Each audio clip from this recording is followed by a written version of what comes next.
So Shohei Ohtani starts with a leadoff home run. As soon as we talk about his dry spell, both from batting average standpoint as well as home run standpoint, he delivers as Shohei Ohtani does, and that was several rows up.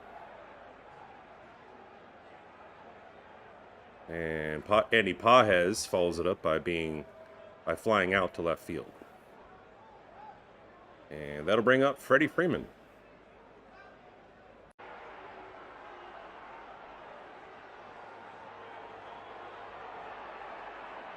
That home run was about 10 rows up, just left of center field.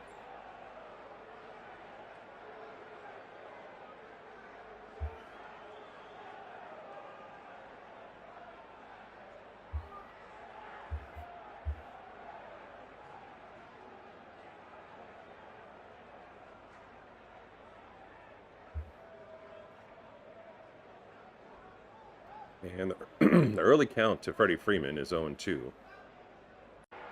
Looking to potentially build an early hit party for the Dodgers. And takes the next pitch for a ball, and the count's 1-2.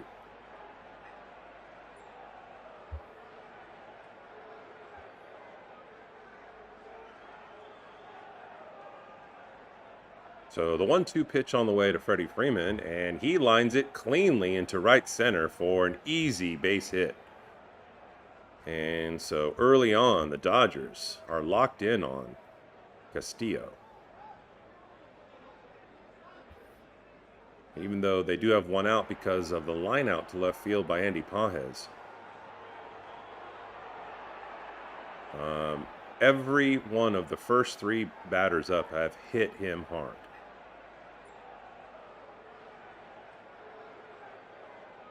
So that'll bring up third baseman Max Muncy hitting in the cleanup spot. And Max swings and misses at that one. And the count's 0-1.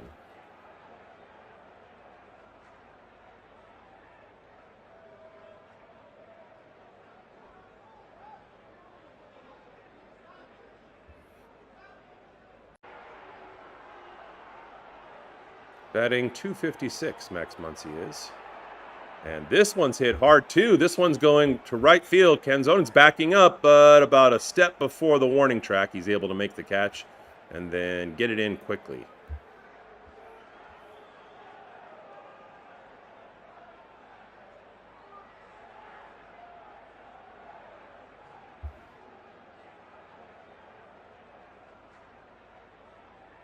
So now Mookie Betts comes up, who's batting a pretty paltry .229. I mean, he's had a couple of notable games, multiple hit games, multiple home run games.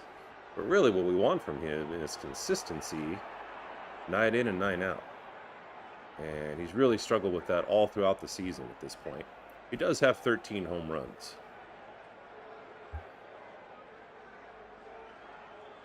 And the first pitch is well inside for a ball, 1-0.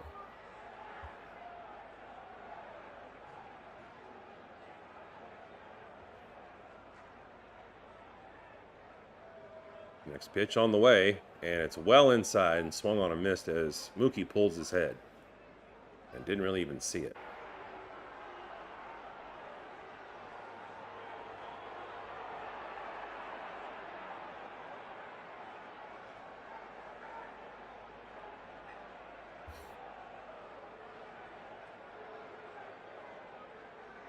And the next pitch hit deep, very similar to the previous long fly. But this one's going to be to the warning track, but not any further than that. So the Dodgers go down relatively quickly, although 2 hits, one crushing by Shohei Ohtani, who shows us who he is. And let's all hope that this is the beginning of the real Shohei Ohtani again. This is obviously what makes the Dodgers so special, because they do have talent and they do have veteran production all throughout the lineup. And in the case of Shohei, he struggles while the others kind of pick it up. Kyle Tucker the last couple of games. There's different people in the lineup, and who knows who might struggle tonight. But might be a night for Shohei. So we go to the middle of the first, and the Dodgers are the first to strike with a run, and the Seattle Mariners due to come up next.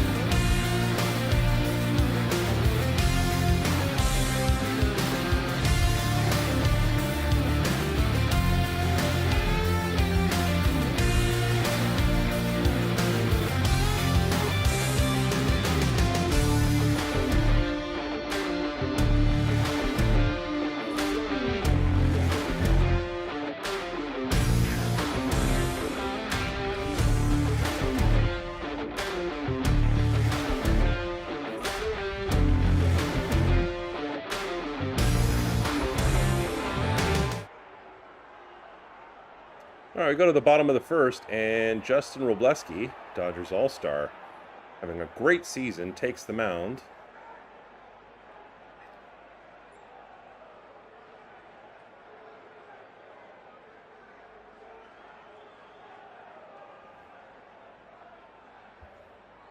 And the first pitch is in there for a strike for end zone to take a gander at.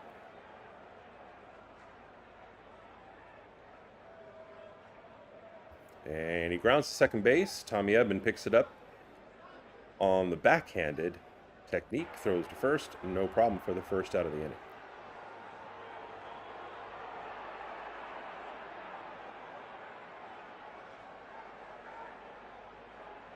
So the 5-hitter, Raleigh's going to come up now, batting only 165.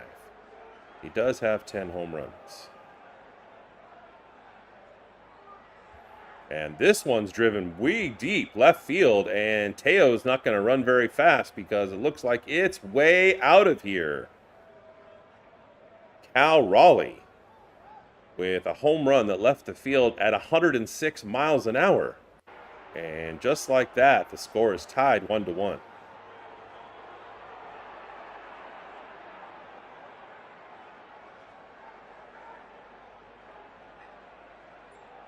So now Josh Naylor comes up, the number 6 hitter, batting .258. And the thing that I really like to see after that, you never like to give up a home run, of course, but they do a close-up of Justin Robleski's face, and you wouldn't know that he just gave up a home run. Just looks very ho-hum, like give me the next baseball, time to get back to work. As he misses with the next 2 pitches. And starts to count 2-0. To me, that's a sign of mental toughness, because you know he absolutely hates that. He's struggled the last few seasons. Next pitch is in there for a strike. But this is an indicator of part of why he's an all-star this year, because you have to have the mental toughness if you're going to perform in any sport at a high level. Be able to come back from failure. Because failure is temporary, right? The key is to try to just move on immediately to the next moment and not let whatever happened that was a disappointment compound into a new.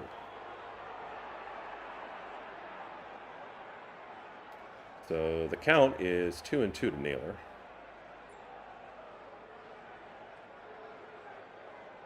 And the next pitch misses outside. Now the count's full, 3-2.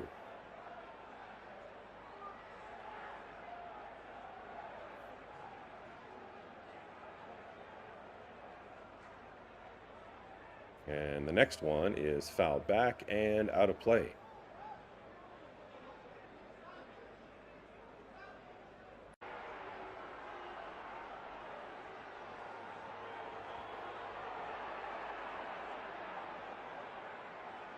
Mariners only 2.5 games out of first place in the American League West Division.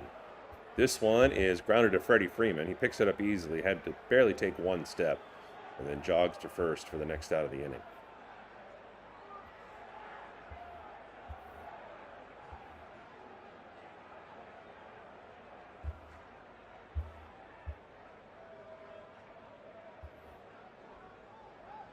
So that'll lead to the 7th hitter, Ref Snyder, coming up. Batting only 133. Looks at the first pitch, a changeup for strike 1 and 0-1.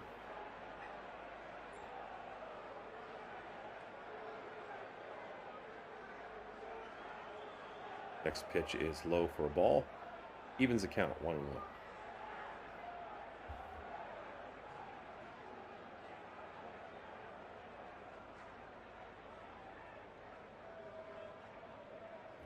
And the next one fools Ref Snyder, breaks low, swings and misses over top of it.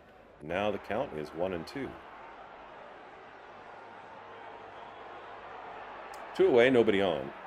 But a couple of early home runs. Dodgers struck first with Shohei Ohtani hitting his 23rd home run.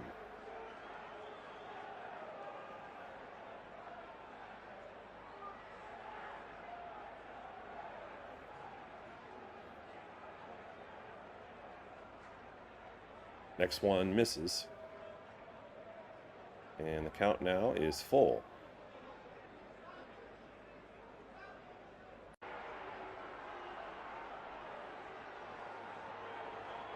And the next one is fouled off to the right side and out of play.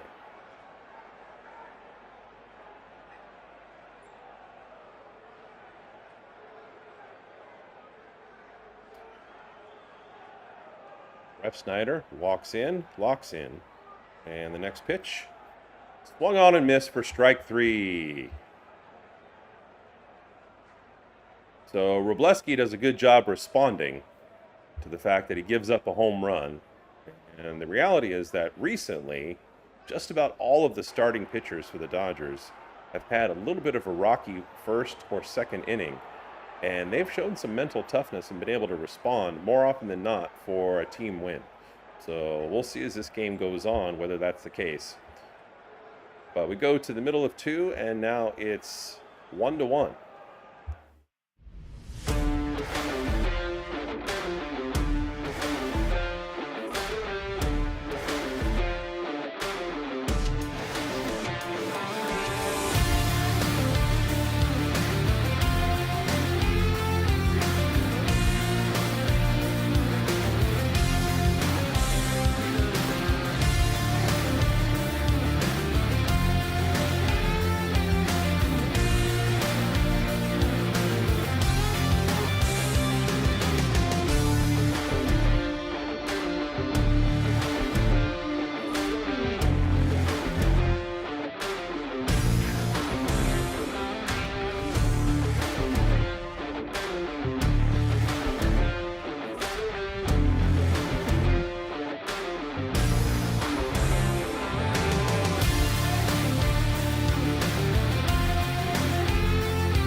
So the Dodgers coming up again, and Tommy Edman will be the first to start this time. Edman batting .337. Really been fantastic at the plate since he's come back from his injury.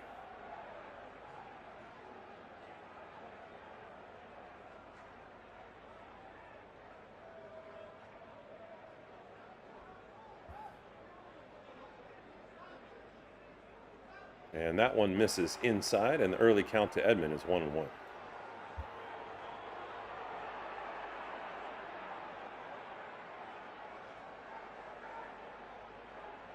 And the next pitch, a blast to first base, but a nice job snatching it out of the air by the Mariner first baseman, and there's 1 away in the inning.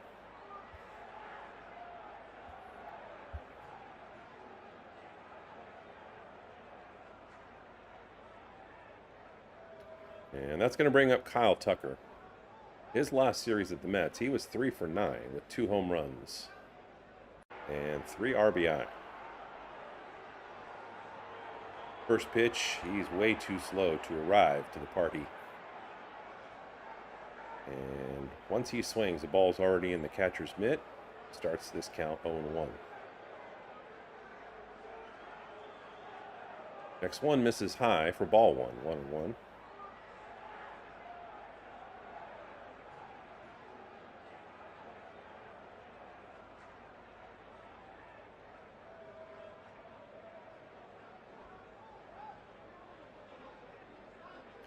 And next one by Castillo, well outside, and that makes the count 2-1, which favors Tucker.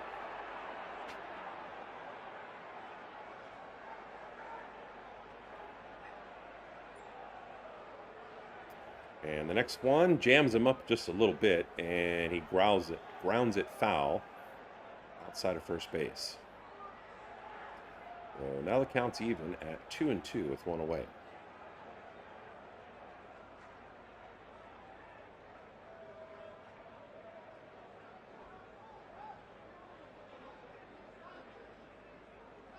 And the next one brings the count full.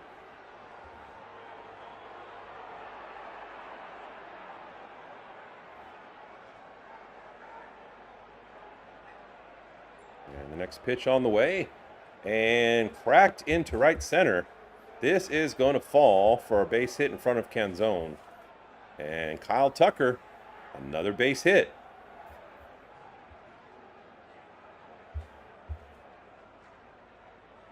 And that's going to bring up Teoscar Hernandez, batting .251 with 8 home runs.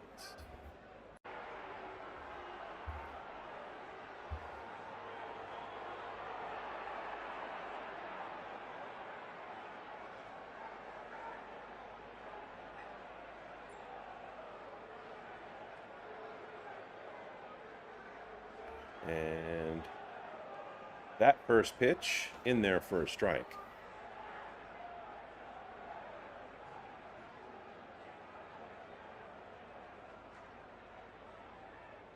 And the next pitch, way outside and low. This is the kind of pitch that has made Teoscar look kind of silly lately.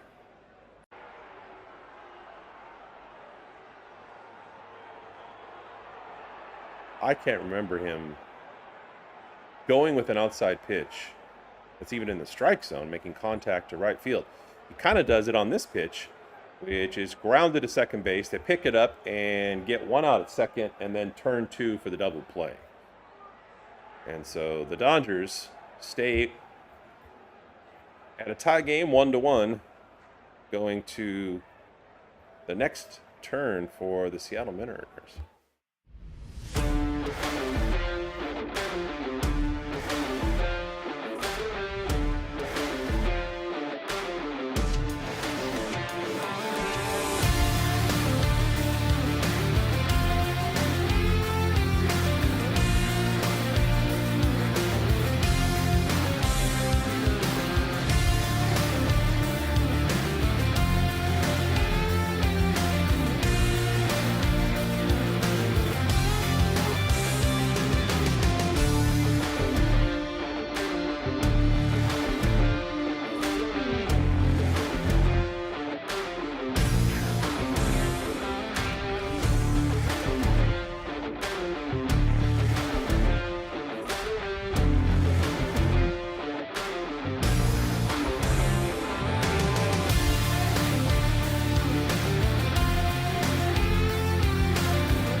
So Wroblewski takes the mound again, and we'll see if he continues to respond well to the disappointment of giving up a home run the last inning.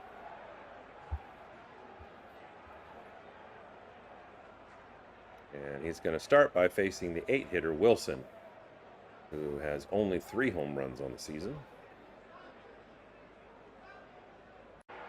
And Wilson looks at the first pitch for a strike, 0-1.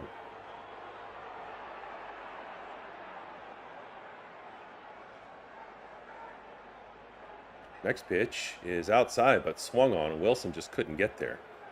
And now the strike count is 0-2.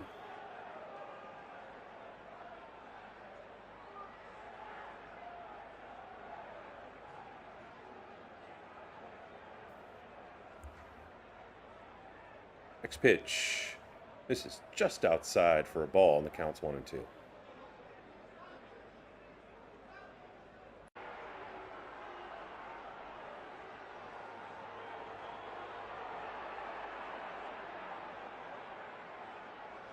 Next pitch on the way, and swung on and missed. And the 3D doesn't show this, but when he did, his bat went flying along the third base side. And fortunately, it didn't hit anybody. And the dutiful bat boy comes out and grabs it and runs it to where it's supposed to be. It is a strikeout. And so that means that Crawford's going to come up next with 1 out in this inning.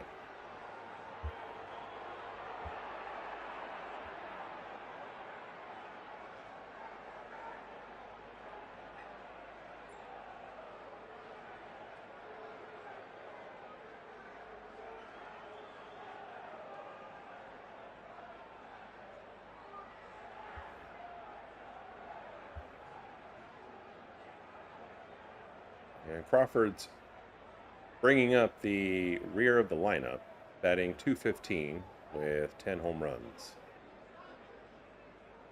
And the early count's 2-1 after that pitch. And it being called a ball, Dalton Rushing's going to challenge. And the call is confirmed. And so, with that incorrect challenge by Dalton Rushing, the Dodgers burn 1 challenge.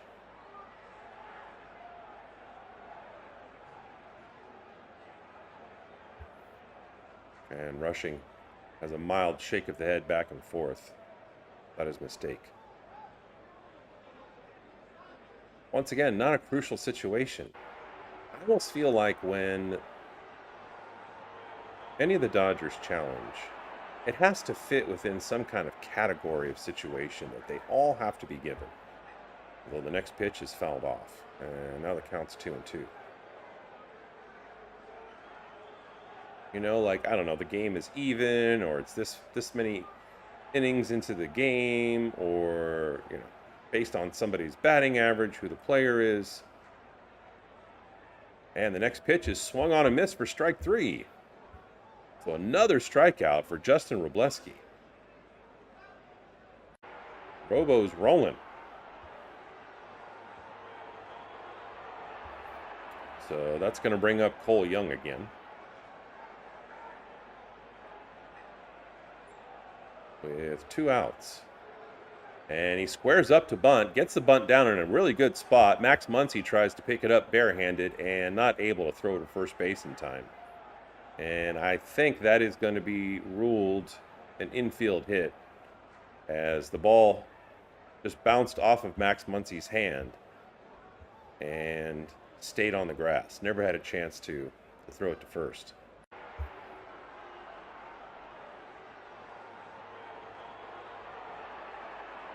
So with 2 away, Mariners have a runner on.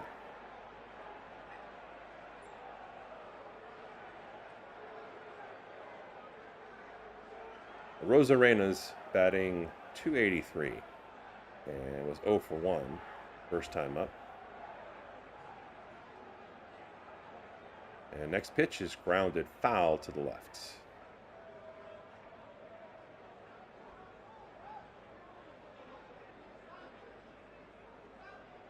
And the early count is 1-1.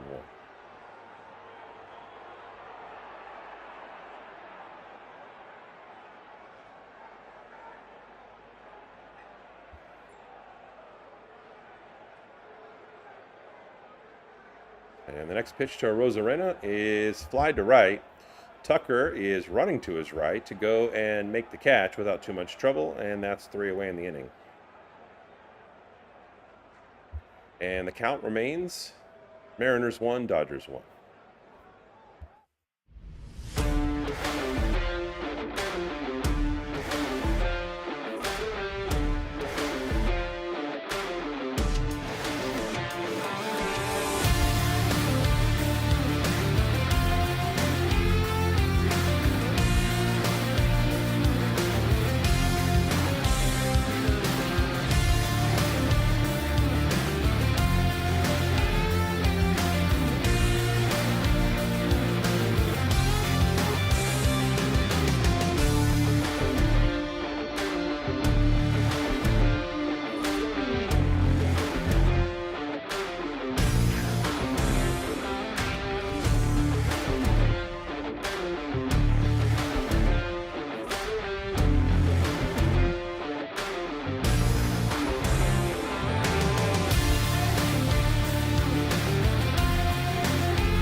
So 1-1 with 2 solo home runs, one for Cal Raleigh and the other one for Shohei Ohtani, who's on deck now as the 9-hitter Dalton Rushing comes in.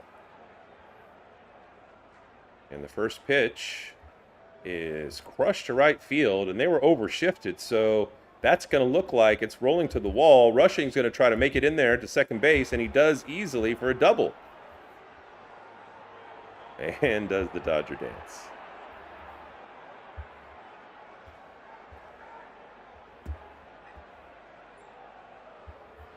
So leadoff double from Dalton Rushing. Great to see.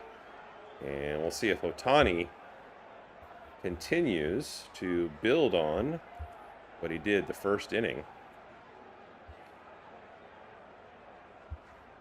And notably, not opening too soon and falling away from the plate when he swings.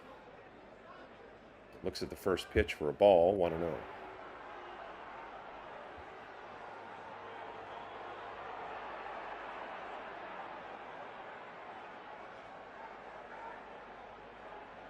Next pitch on the way. That also misses. And the count now 2-0. And I'm sure Castillo's saying, I'm not going to give him anything close to being able to launch for a home run. Boy, that home run was a sight for sore eyes for Dodger fans. And the next pitch also misses. And I think, yeah, now that it's 3-0, they're just going to say, go ahead, get on first base. Yeah, they just let him walk.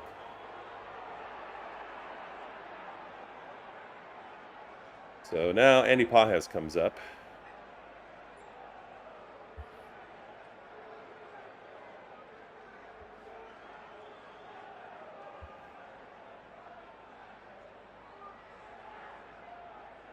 And Pages is hitting .330 with runners on base.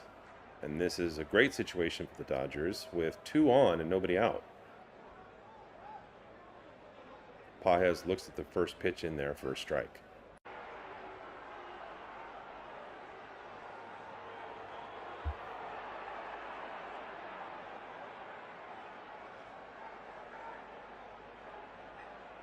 And the next pitch misses outside for a ball, counts 1-1.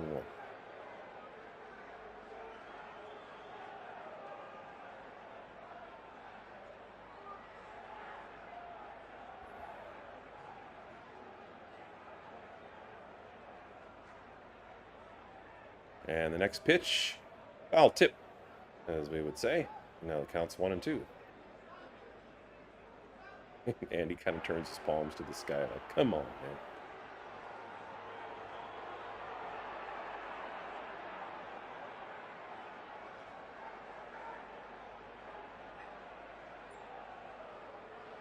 And Pages, as we showed in the open, maybe show you here in a second again, one of the best in the majors at driving in runs. Is 69 on the season. Take a quick peek right here. You can see him in the second spot here. At the far right, he has 69 RBIs, which ranks him in the top 20. And he fouls the next one into the dirt, and the count remains 1-2.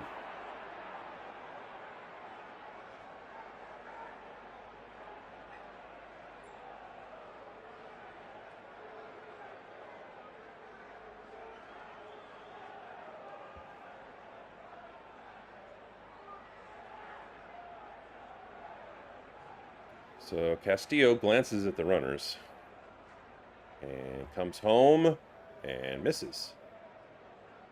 So now the count's even, 2-2.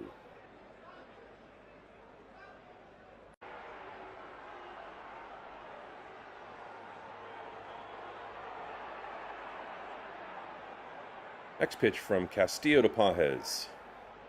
Swung on and hit cleanly into right center field.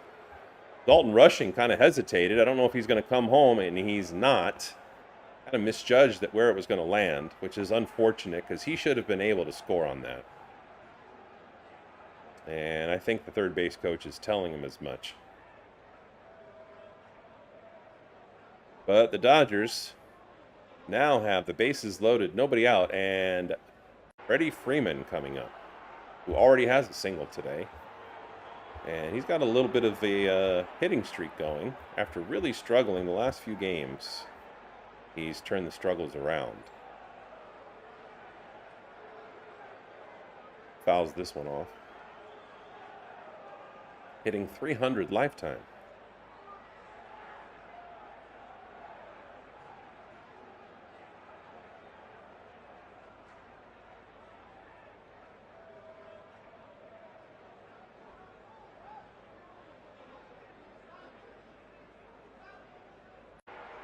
So the pitch to Freddie, grounded to short. Shortstop's going to pick it up, step on second, throw to first, and makes the double play. However, that allows Dalton Rushing to come home.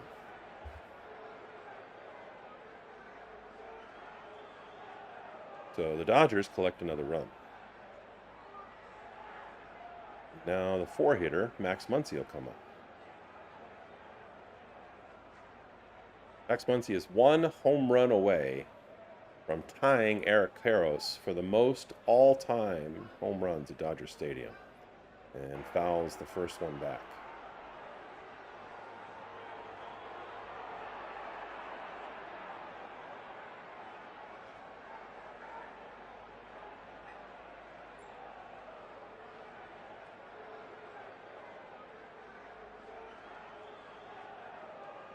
Next one misses just high and inside for ball one. So now the count's 1-1.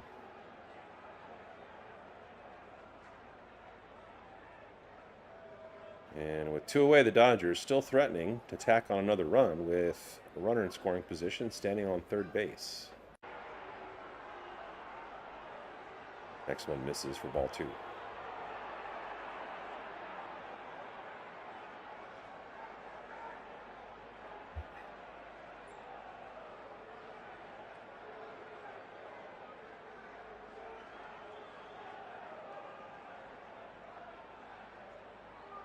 Pitch, grounded to first. First baseman gets over there and sprints to run across the base and beat Max Muncy. And that'll be 3 away. But the Dodgers retake the lead. And at the bottom of 3, as it closes, the Dodgers have 2 and the Mariners 1.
So Rubleski goes back out to the bump. And Rodriguez is coming up, the number 3 hitter, who's 0 for 1 so far. And he fouls off the first pitch, which was well placed by Rubleski on the inside lower corner.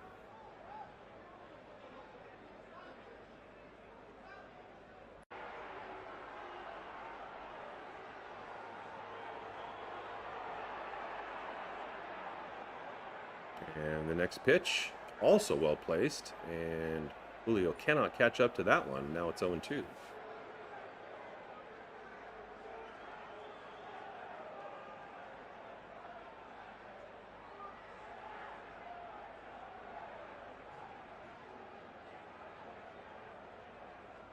Next pitch on the way. And blasted to left field, and this seems like the same body language by Teoscar Hernandez as the last home run, and that's because it's gone. Another home run given up by Justin Robleski, who now lets a little bit of his frustration be known. And, oh, you can actually see what he's saying, but I'm not going to repeat it on the air. As he kind of bends down and puts his head between his knees and then stands up and curses. But he is not happy with himself about that. And the score now is tied, 2-2. And the next at bat is swung at, the first pitch swung at, grounded to second base, and a quick out there.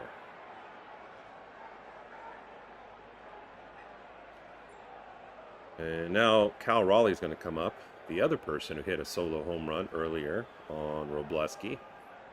And needless to say, he's 1 for 1 tonight. Robleski looks mad. And you know, some pitchers are better mad. And if that's going to be the case for Robo, he's got to put a stop to the bleeding right now and keep these guys in check.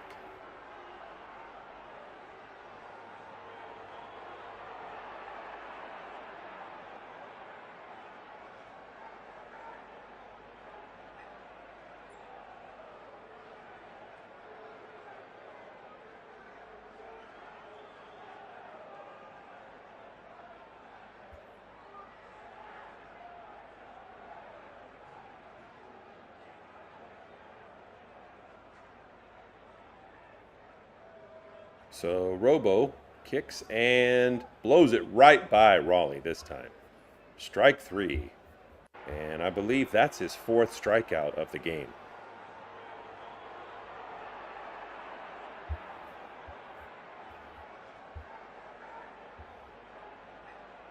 So Naylor comes up, 6-hitter who bounced to first.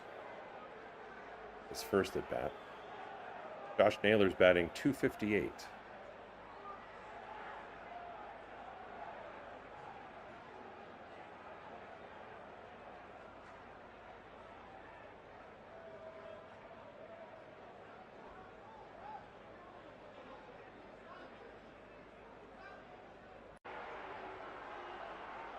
Next pitch is fouled into the dirt, and the count's 0-2.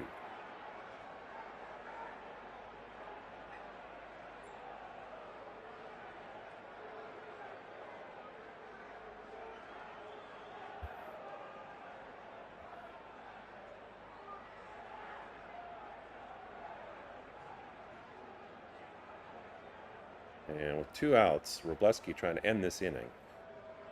Pitches it outside, but Naylor just reaches, makes soft contact, but it works as it bloops into center field for a base hit.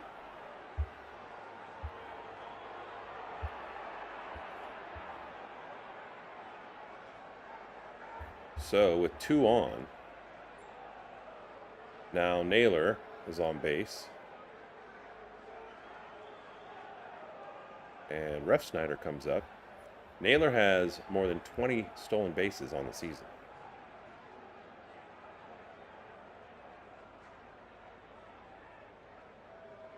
And Robleski throws over to first. Keep Naylor a little bit in check. It's good that the 24-year-old is a lefty Makes it a little easier to spot those runners trying to get too big a lead. Let's see if he's past the cut. He's not. He's not even to the cut right there. And finally, Wroblewski comes with his first pitch, and it's a ball.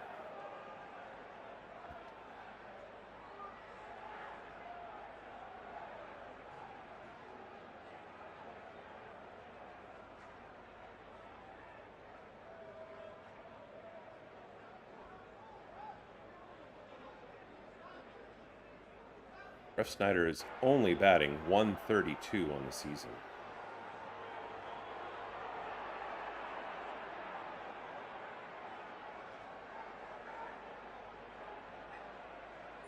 And you can see with Refsnyder batting as a right-handed hitter, being able to see the ball out of the hand quickly from the left-handed pitcher, kind of necessitates the infield to be shifted a little bit to their left.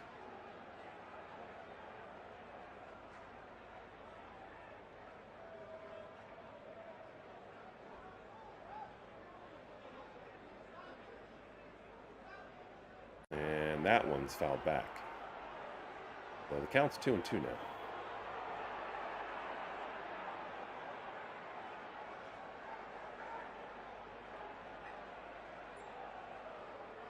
Wroblewski almost up to 60 pitches now.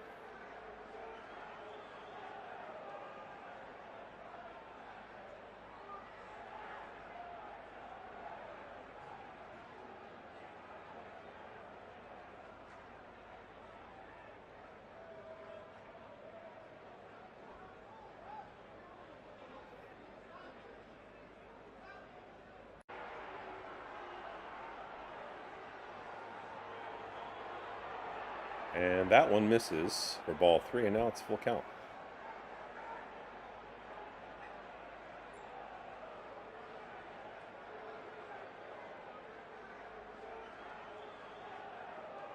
And the next pitch on the way, blasted to left field. Is this another one that's going to go way past Teo, not even give him a chance to make a play? It is a third home run given up by Justin Wroblewski. He left that one high, eye level, and it got jumped all over.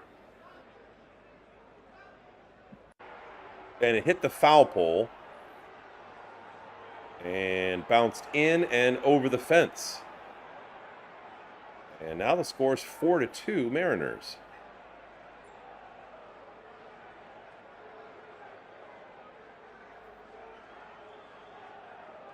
Wroblewski, coming into the game, had only given up 8 home runs. Now he's given up 3. Now the 8-hitter Wilson is coming up. The Dodgers have to be asking themselves, boy, what are we going to have to do? We got to keep this game close if Wroblewski is going to be serving up home runs.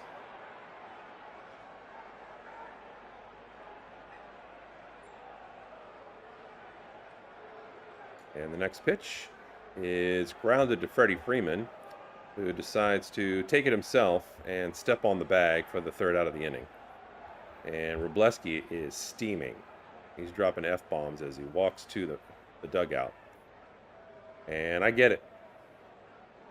And so now we go to the middle of the fourth, and the Dodgers trailing by 2, 4-2.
So Mookie Betts is coming up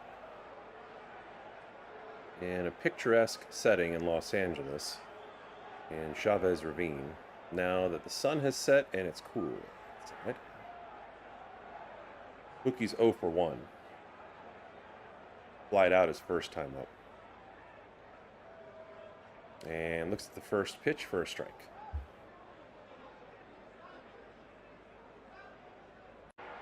Next pitch on the way from Castillo, and it's grounded just in the perfect spot into center field for a base hit.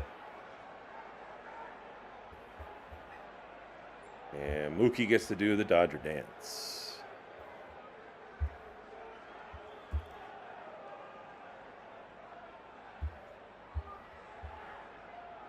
I don't know, maybe we are on the verge of a shootout. Only time will tell. Be fun, as long as the Dodgers get the win.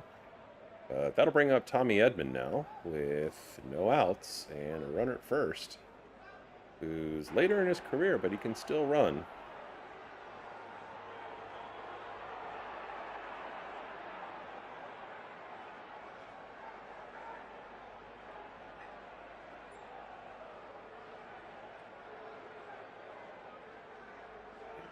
The early count after Edman bends backwards and limbos away from that pitch is 1-1.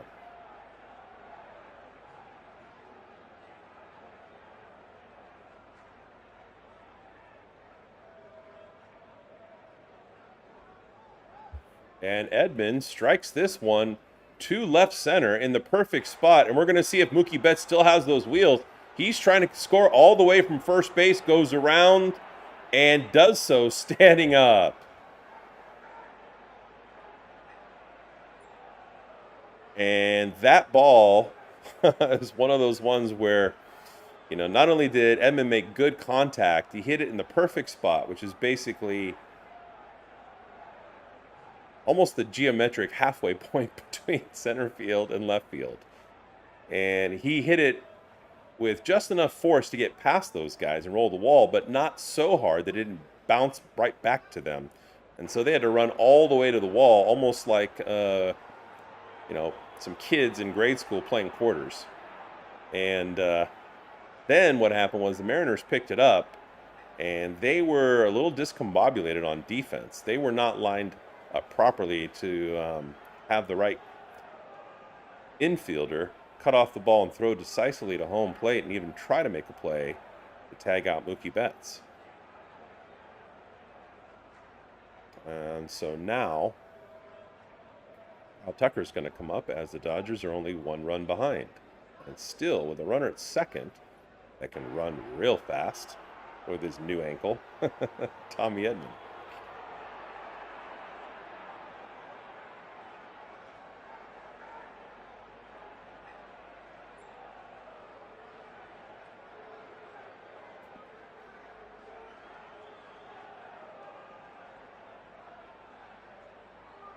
And the early count to Kyle Tucker is 1-2.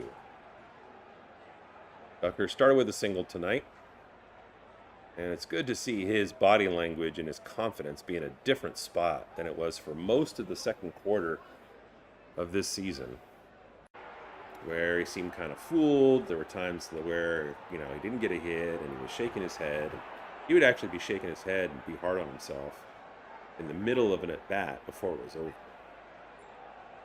And he looks at the next pitch, high for ball 2, 2-2.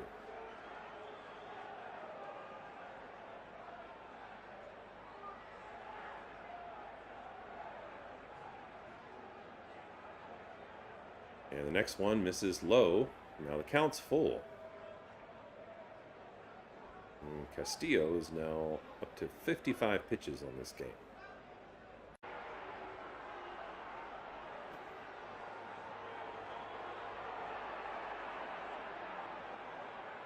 And the next pitch blasted to the right and just turned on that pitch a hair too early as it lands foul. Now the count is 3-2.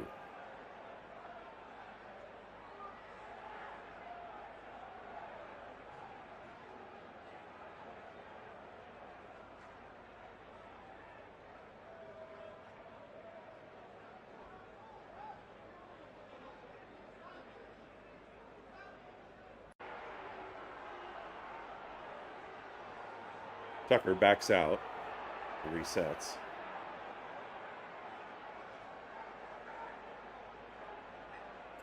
Castillo settles in, takes a glance at Edman, delivers, and the pitch is high. Kyle Tucker has a check swing, but did not go, and that's ball 4. So now the Dodgers have runners at first and second with nobody out. Already adding 1 run this inning, thanks to the double by Edman, and Mookie Betts running all the way from first home. And now Teoscar Hernandez is going to come up. Goes 0 for 1 and batting .250 on the season. And it looks like they're going to have pitcher's huddle, a.k.a. a slam dance. See if we can grade this one. Oh, this is lively. I like this. Got some arm movements. Guys look like they're getting in each other's faces. The sink and the reappear. That was pretty decent. I'd give that dance party a 7.5. Maybe a 7.75.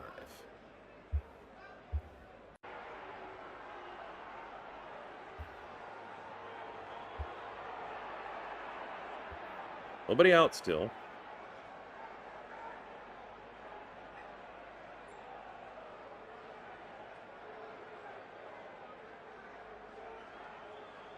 Teo's only hitting .235 at home this year as the first pitch is outside, and that's one he's chased and looks silly on. So that's good. He didn't do it on that pitch, and the early counts 1-0 to him.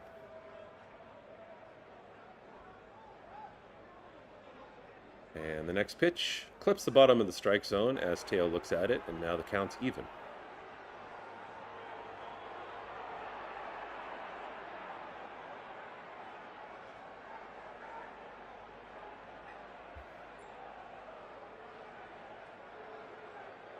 And that next pitch is low and outside, and it's a check swing strike. And that's the Teo we've been seeing, unfortunately.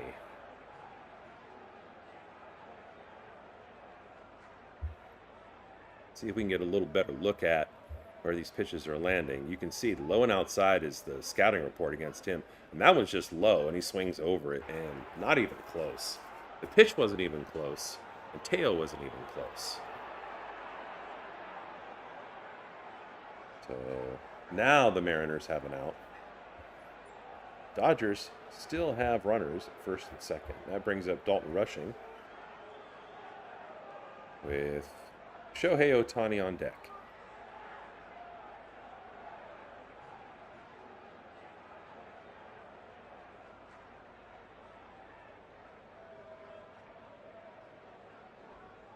First pitch misses for ball 1.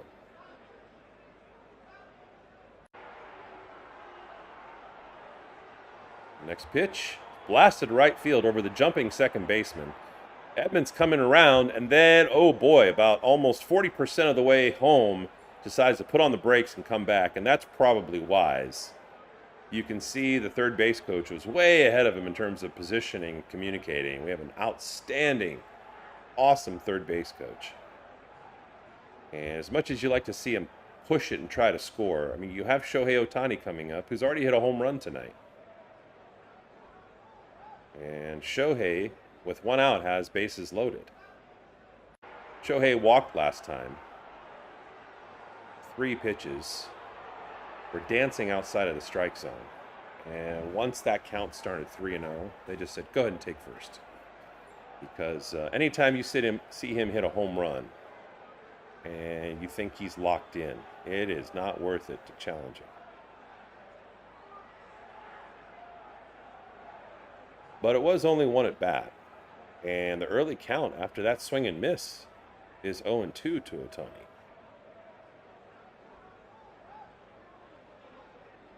If you're curious about Shohei lifetime with bases loaded, he has hit 3 grand slams.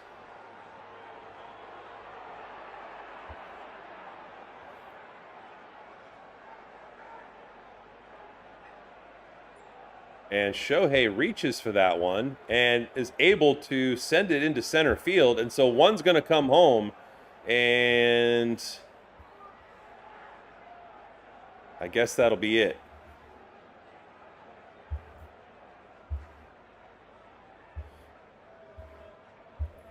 But third base coach Blandino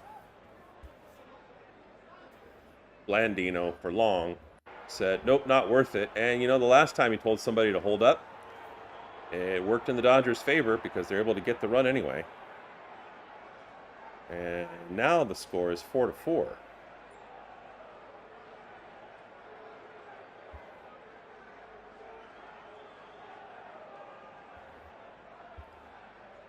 So the Dodgers, just like that, even the score. And have bases loaded and still only one out. And Pages chases that one outside.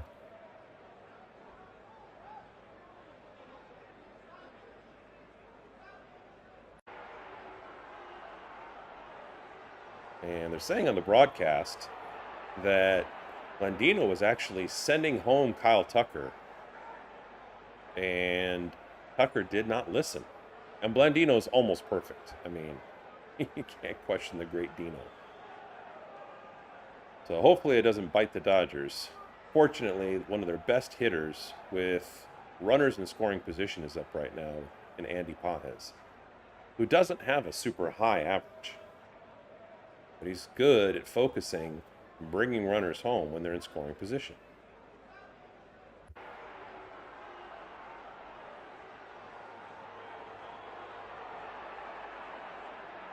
And the early count to Andy is 2-1.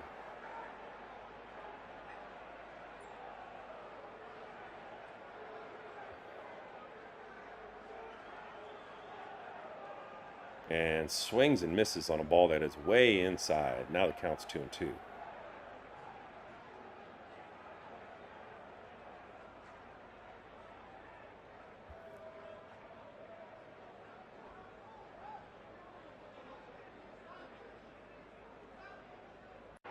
And the next pitch is a fastball, and Andy barely catches up to it, protects the plate, fouls it back, and the count remains 2-2.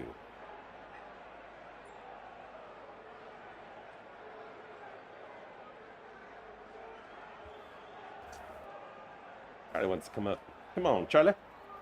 Go on, Charlie. And fouls that one off, and count remains 2-2. What do you think, Charlie? Dodgers keep coming back, huh? Gonna take a lead for the third time of the game? I don't know. Only time will tell.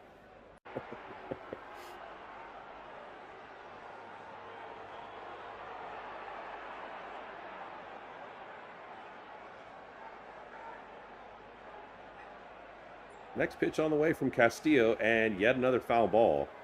And we might be getting close to 10 pitches. No, not quite. 7 pitches so far in this at-bat.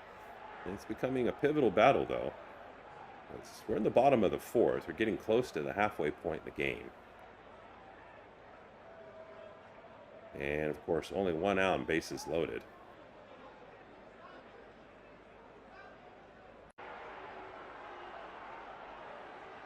And the next pitch is inside and swung on and missed by Andy Pages. Good pitch. Wow. Kind of reverse rotation. That pulled him, and it trailed in from a right-handed thrower. That was elite.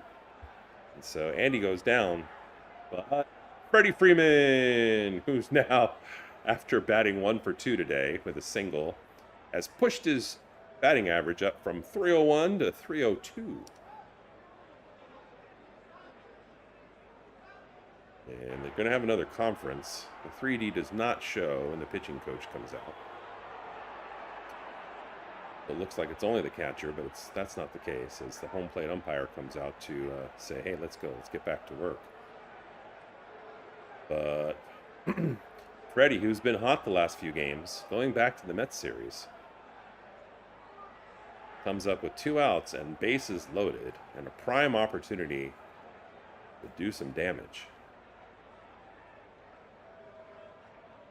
So Shohei has 3 Grand Slams career-wise, but Freddie has 7.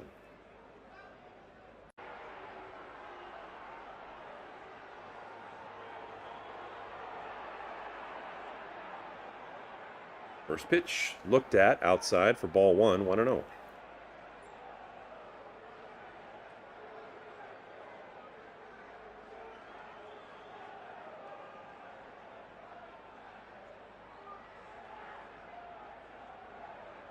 And Castillo knows how dangerous Freddie Freeman is.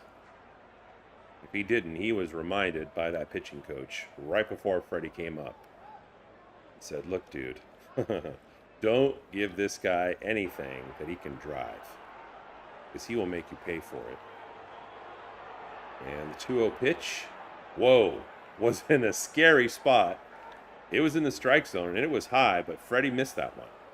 Although I'd say one of the places that's the most dangerous place to throw to him is kind of an inside strike.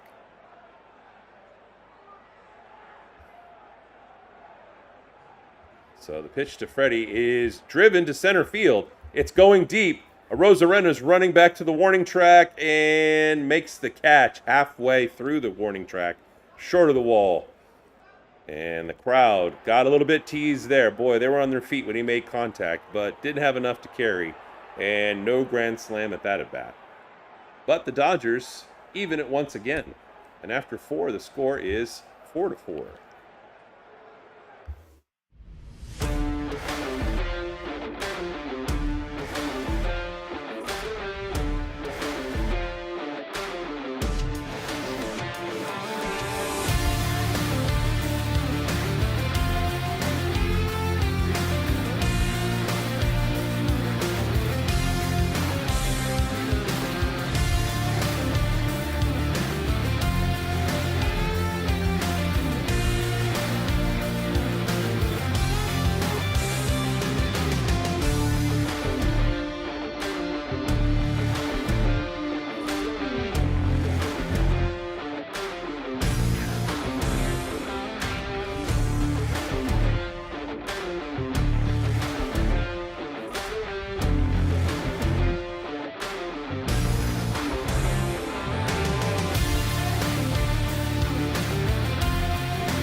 All right, so back and forth between the Mariners and the Dodgers, and Wroblewski's going back out to the mound.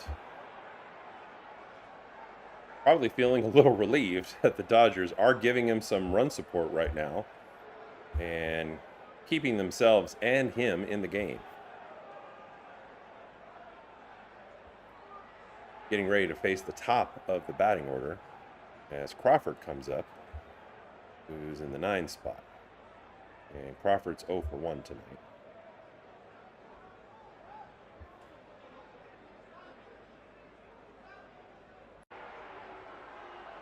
And the early count to Crawford is 2-2.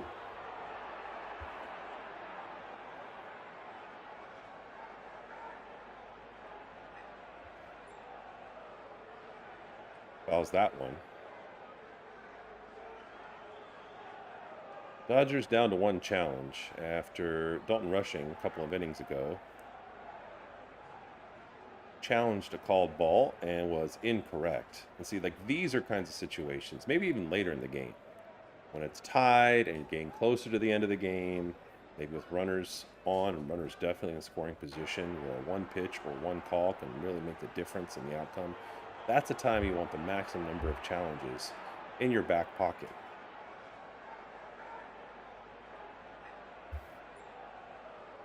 And the infield's way shifted over. And Crawford hits it technically to shortstop, but that's where Max Muncy is because they're shifted. Picks it up, throws to first, and gets Crawford for the out. And the ball was curving from right to left, and it was a tough angle away from Muncy. Once it bounced, the curve stopped after the ball made contact with the ground. And whereas Muncy's made some errors in the last month that are uncharacteristic of him, that one he did an excellent job of judging, playing, fielding cleanly, and throwing to first for the out. So that'll bring up Young, who's 1 for 1 tonight. He has a single, and he was hit by a pitch. But pretty exciting, some back and forth early on in this game. 1 out, nobody on.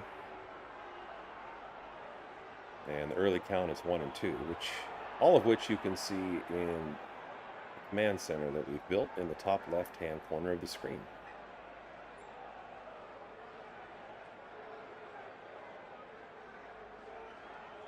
So the 1 out pitch, fly to left this time after all the bad nightmares of balls driven over Teoscar Hernandez's head for home runs. Goes right to him. He stands like a statue and just lets the ball come to him. Wrobleski's given up 3 home runs tonight. And next up will be the 2-hitter with 2 outs, Rosarena.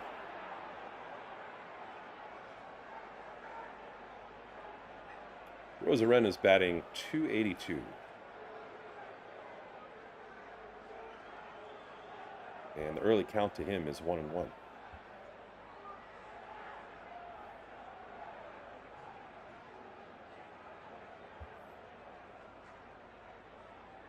Looks at the next pitch for a ball, 2 and 1.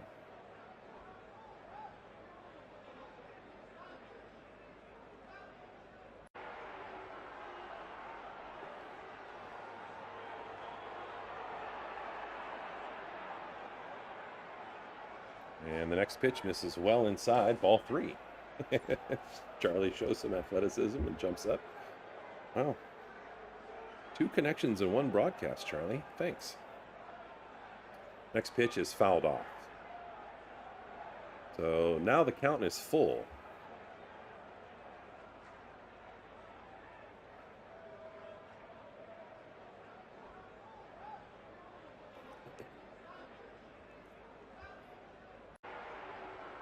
Next pitch, blasted to left. Please don't let this be a 4th home run. Wrobleski is saying the same thing, and it trails just left of the foul pole. Wow. Oh, and caught by a glove, in a glove by a fan who reaches over the fence. Teo might have been able to make a play on that if he had a better angle.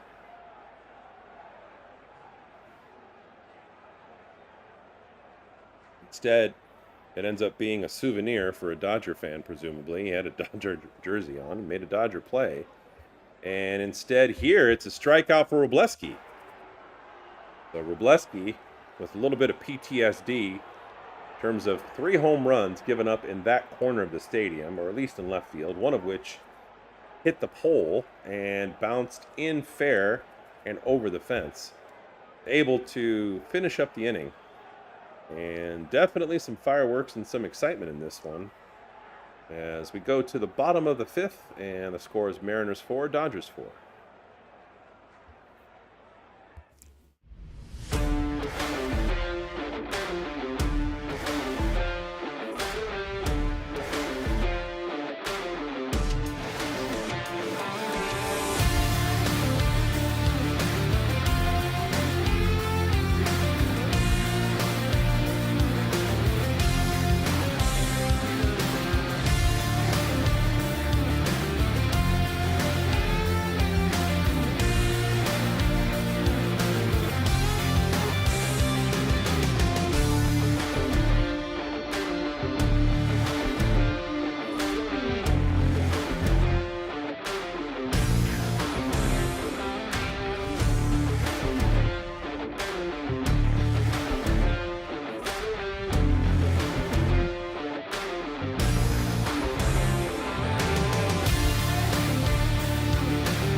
So the Dodgers set to begin at trying to take the lead again with Max Muncy up there.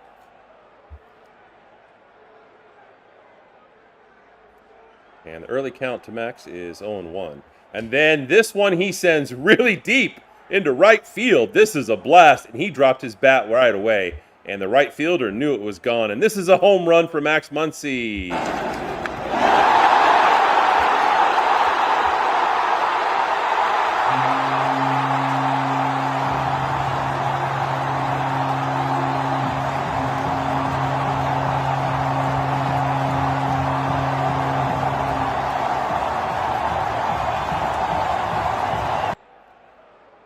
And with that home run, Max Muncy ties Eric Karros, who's actually watching this game from the broadcast booth, for all-time home runs in Dodgers history at Dodger Stadium with 130 home runs. Mookie Betts comes up next and flies out. Max Muncy's 21st home run of the season, and boy, he showed some power on that. You know, he's so low and compact, and he put all of his power into that. Did just a beautiful job, perfectly executed home run swing. And the Dodgers now up by a run again.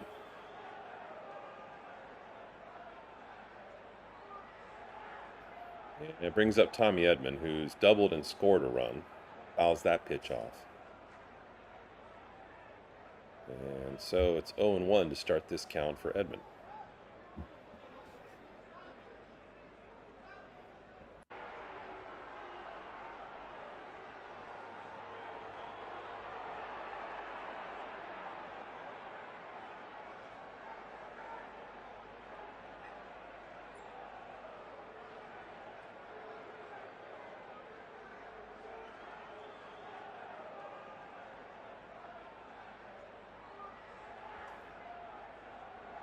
Oh, 0-2 to Edman. And the next pitch on the way from Castillo misses inside. Now the count's 1-2. It's interesting to see how different batters battle at the plate, you know, in terms of their mindset and their body language. I mean, ultimately, we're kind of wired a certain way, express ourselves a certain way. And whereas Freddie Freeman is somebody who's just like really locked in but calm and will not give up any pitches that are close, ideally. Always battling. Max Muncy, you know, shows a little bit of his emotions on his sleeve. And when he struggles, even if he's not in a slump, you can see him throw his bat and all that stuff. Tommy Edman, though, makes contact here, true professional, and strokes it into center field for a base hit. And so one away, and the speedy Edman on, bringing up Kyle Tucker, who's 1 for 1. So keeping the good mojo going, Kyle Tucker. A couple of games in a row now.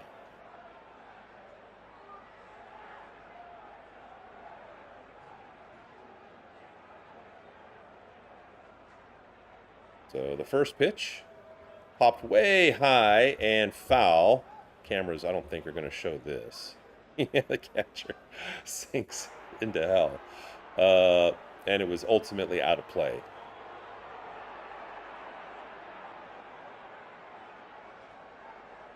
But also caught for the out. So now 2 away.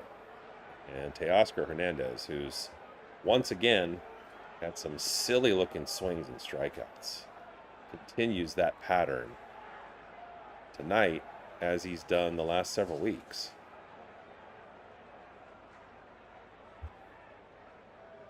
So if it was me, I'd be throwing sweepers and curves that trail outside the plate away from Teo.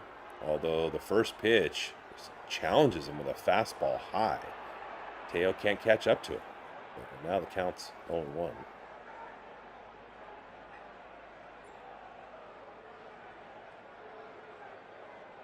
The next pitch swung on and, well, kind of a check swing, but I think it hit Teo on the hand, and that's really painful. Doesn't matter if it's a fastball, curveball, doesn't matter. They're all fast at this point. And okay, it wasn't on the hand. It hit him on the right, I wouldn't say the right forearm. Yeah, it is the right forearm, actually. I thought it was more on this, I think they call it the radial bone, the long bone.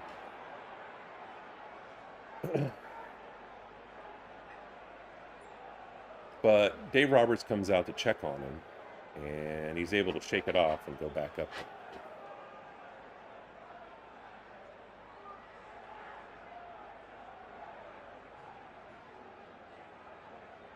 So the count's 0-2 now.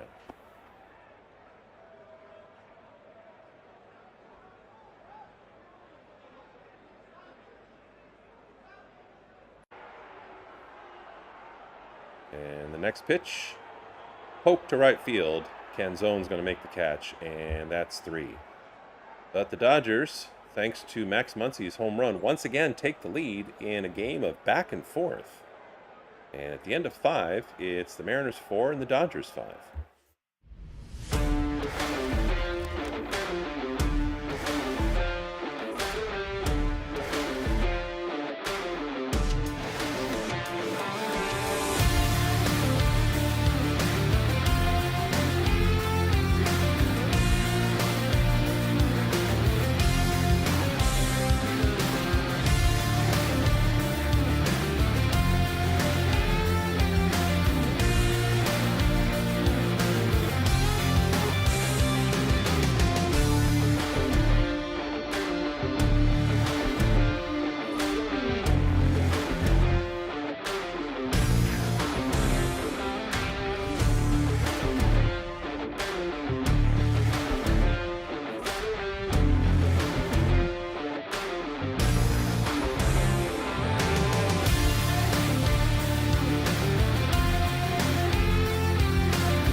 So Wroblewski comes back out and hopes this time he doesn't give up the lead.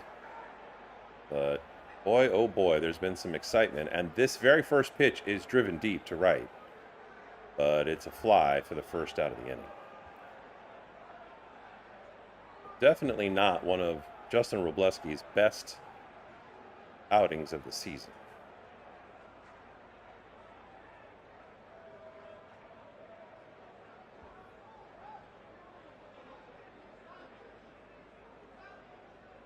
So Canzone comes up, is 0 for 2 and batting .258. And the early count to him is 0-1.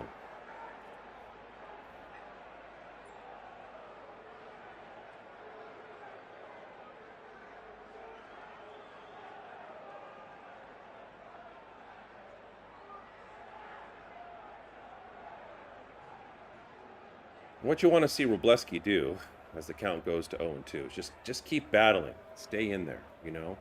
And the thing that I am encouraged about, I put a lot of stock into body language, maybe too much, as the next pitch misses outside for ball 1. Is just not, not seeing the pitcher look dejected. Although this one is swung on and struck super deep. And is he going to give up another home run? He does. Oh, yank him now. Yank him. He's just serving up home runs, regardless of the body language. Oh, my gosh. Yank him now while we're still tied. I mean, we're in the 6th inning now. Sometimes, you just don't have it. But he's been serving up high cheese to these guys. And they've been taking advantage. So just, I mean, it's not his day. He's awesome. He's an all-star. But, I mean, we need the win. And it's not like we're at that point where it's like the second inning, right? And they've just completely obliterated him.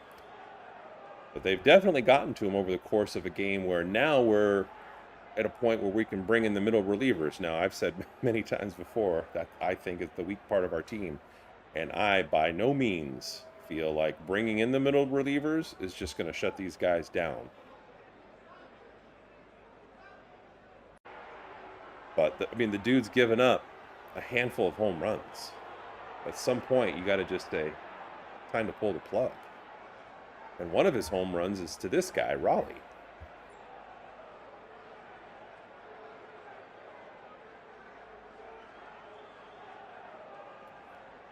And the early count to Raleigh is 1-2. Reports are that the Dodgers do have at least one pitcher up in the bullpen getting loose.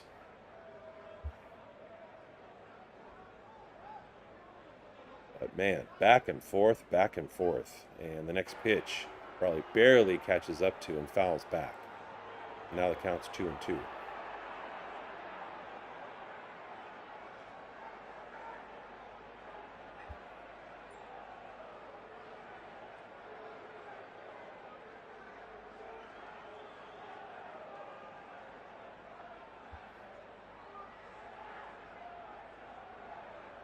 And the next pitch hits the edge of the strike zone for strike 3.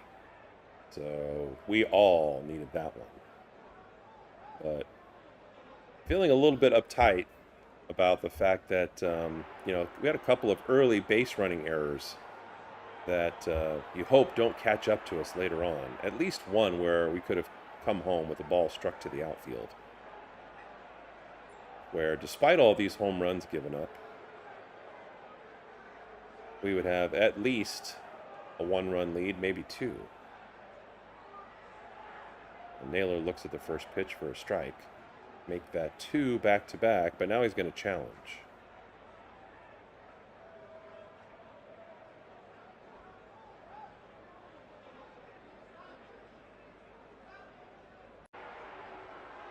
And then the challenge is successful by Naylor. So even that count, 1-1.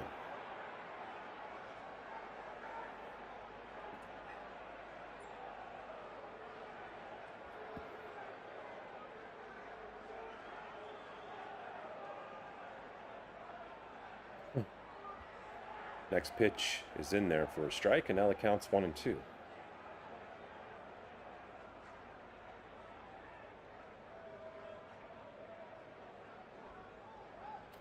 Next pitch outside.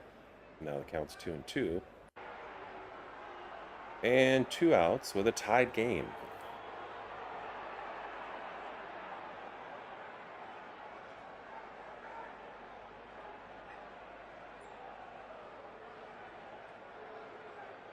And the next pitch, hung high again, and they've been just crushing all of these high balls that he's been throwing.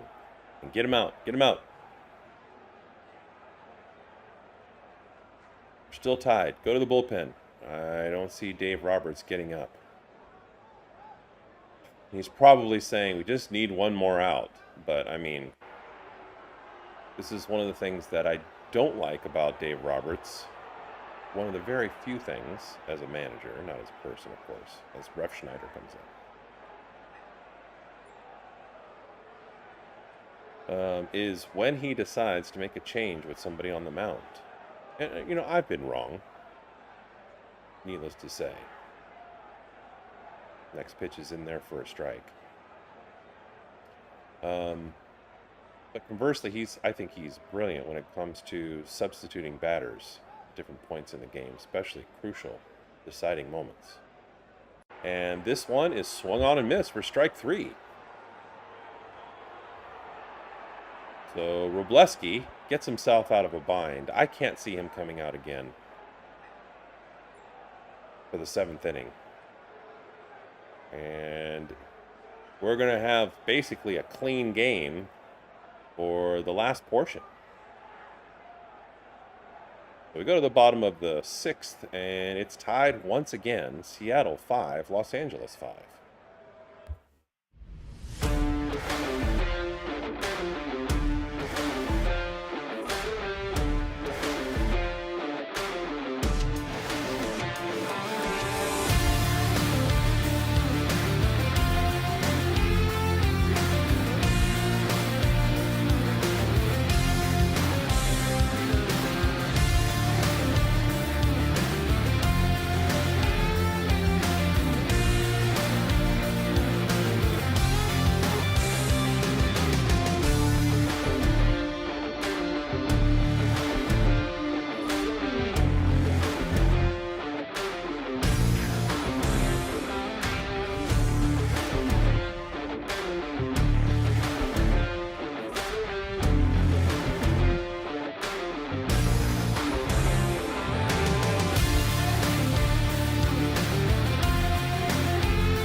So Dalton Rushing's coming up, and Rushing's done a nice job tonight at the plate.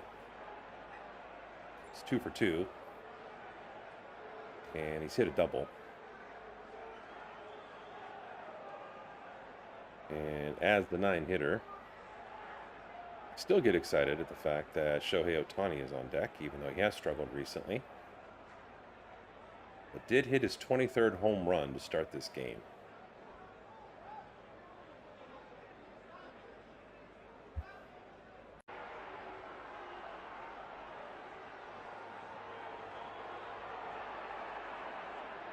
So Spire is in for Seattle. And Rushing has the early count of 0-2.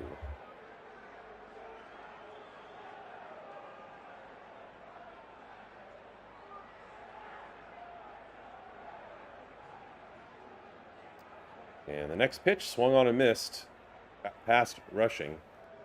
And he strikes out to start the inning.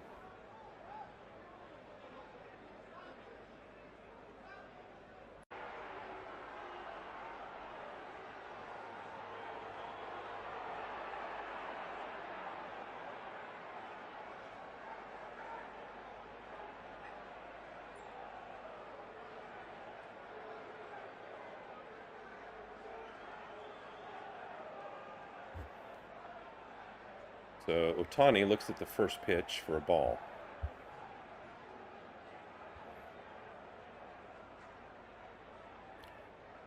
Relief pitcher Spire is from just up the road from Los Angeles, Santa Barbara. Approximately 2-hour ride while on the 101. And now the early count is 1-1. Next pitch, and big high chopper to second base. Charging is the second baseman, who gets it out of his glove quickly and beats the sprinting Ohtani. And 2 away in this inning.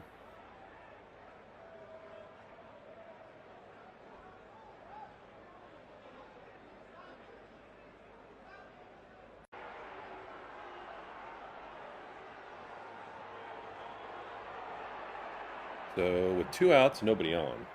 That'll bring up Andy Pages, who's 1 for 3 tonight. And looks at the first pitch for strike 1.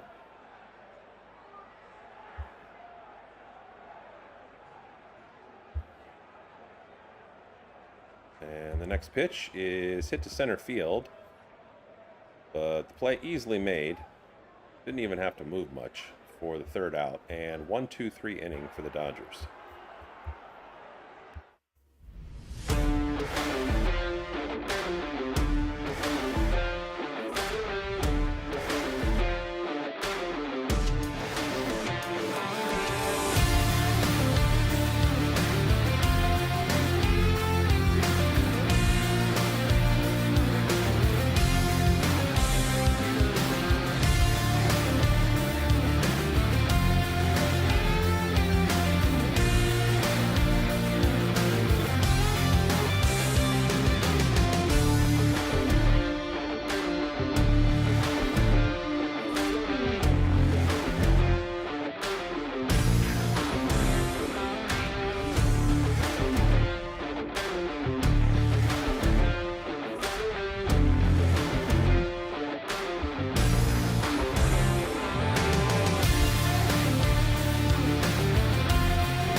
Go.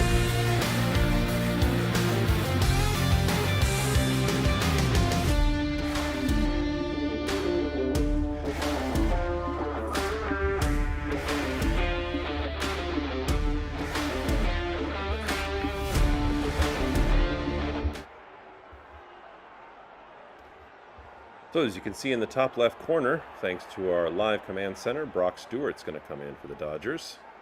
And Justin Robleski's night is officially over.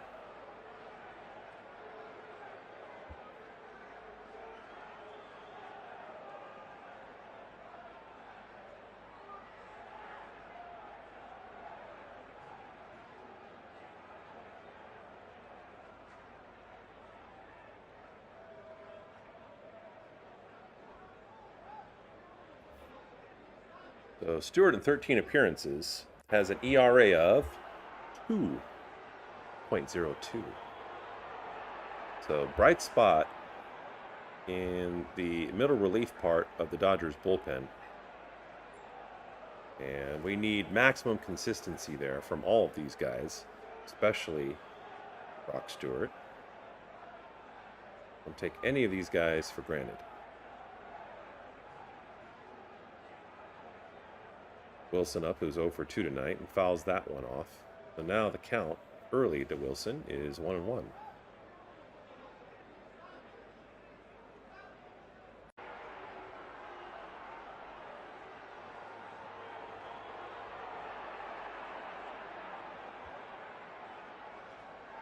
And the next pitch on the way from Stewart, outstanding, outstanding. Good movement, clips the outside of the strike zone and in there for a strike, and now the count's 1-2.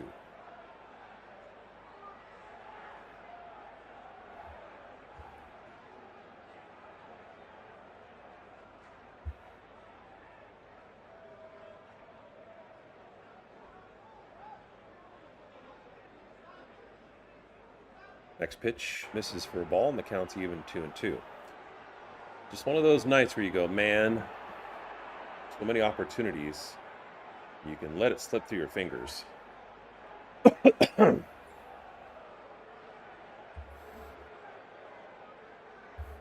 And the ball hit to the left side. Max Muncy crosses all the way over in front of Mookie Betts because he's playing more shallow. This is what the Dodgers do. They play at different levels. And a broken bat had a sharp shard, the top half of the bat, coming at Max Muncy. While he picks it up, does one quick tap inside the glove, and still throws the guy out. What a professional. Outstanding play. You know, I mean, sometimes you see on the highlights on ESPN or something after games of these amazing web gems, as they call them, these amazing defensive plays where guys dive or, you know, they do something absolutely incredible. But in its own way, that was incredible because it was difficult, to say the least, to move all the way over and make that play, but also with a really dangerous object coming at you.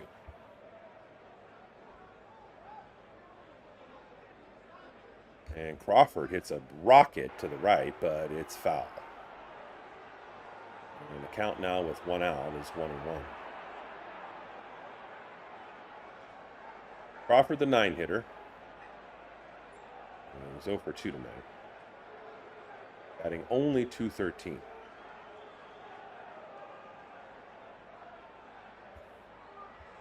And the pitch. Flied into shallow left. Mookie Betts is going back, and he's able to make that catch. So 2 away in the inning.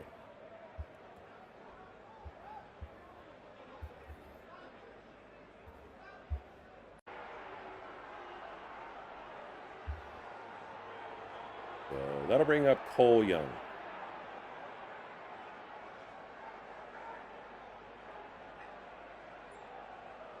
Young is 1 for 2 tonight. He was hit by a pitch and has a single.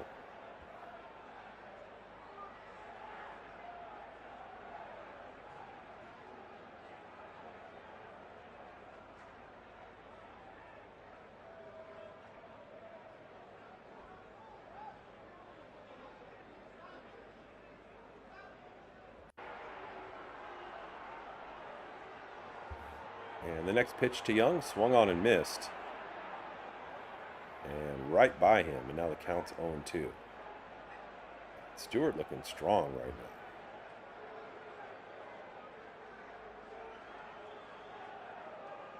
Two outs, 0-2.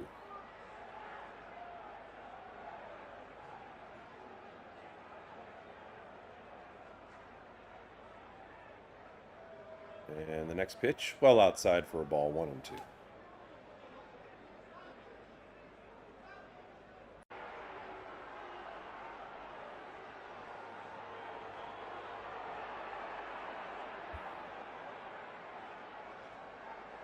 And Brock Stewart delivers to Young, jammed him up inside, flies it to right, and catch easily made by Kyle Tucker for the 3rd out. Brock Stewart does his job, does it well this inning. Hopefully they send him right back out next inning.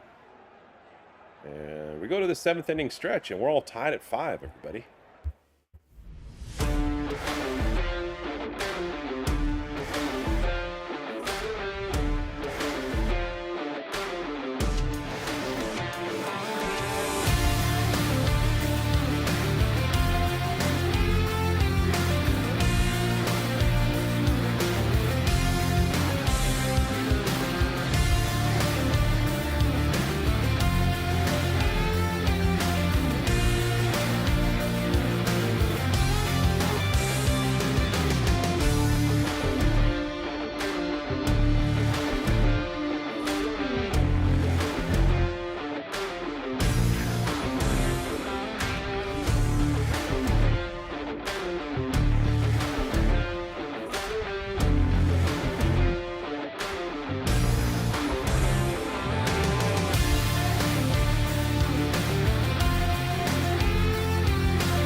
So Freddie Freeman comes up after being 1 for 3 tonight and hovering right around 300 on his season average and also his lifetime average.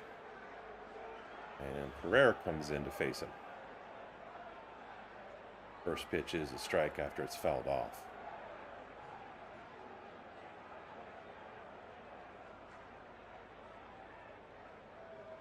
And so is the second pitch. Now the count's 0-2 suddenly to Freddie.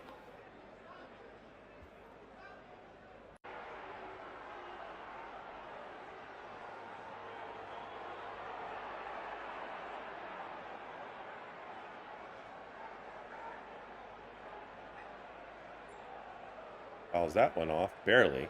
Barely arrived. It's 0-2 still.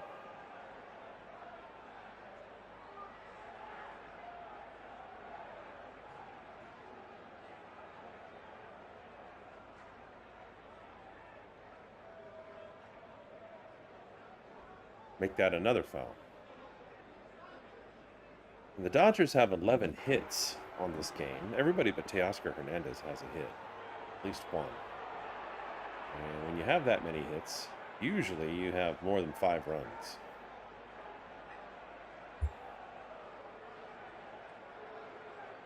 And that one's chopped really short, and Freddie Freeman's booking it to first. He slows down and ducks because he can kind of feel almost that pitch coming from behind his head. But it's a throw by the pitcher that's offline and bumps Freddie. It's like he had a sixth sense that he knew it was coming. He wasn't looking over his shoulder, but he can kind of feel that ball like bearing down on him. And I think it made light contact, but he arrived safely.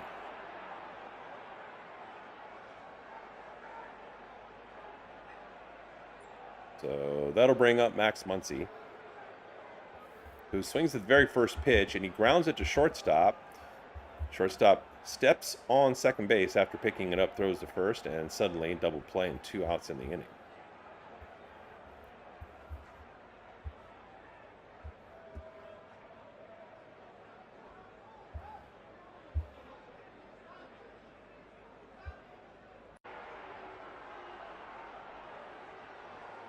So that's going to bring up the 5-hitter, Mookie Betts, who's 1 for 3. He's got a single tonight and scored a run on quite the run around the bases from first all the way home.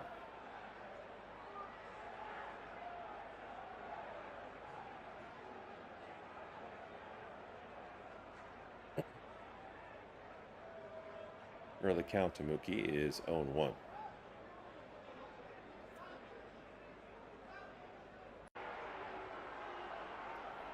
Next pitch just misses up and outside. And now the count's 1-1.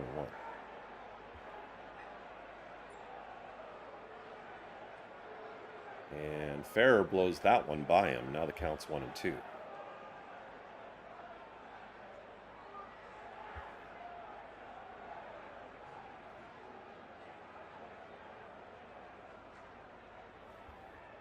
And Mookie lines this one to center field, but the center fielder comes up, Rodriguez, and makes a nice sliding catch in between his legs for the 3rd out of the inning.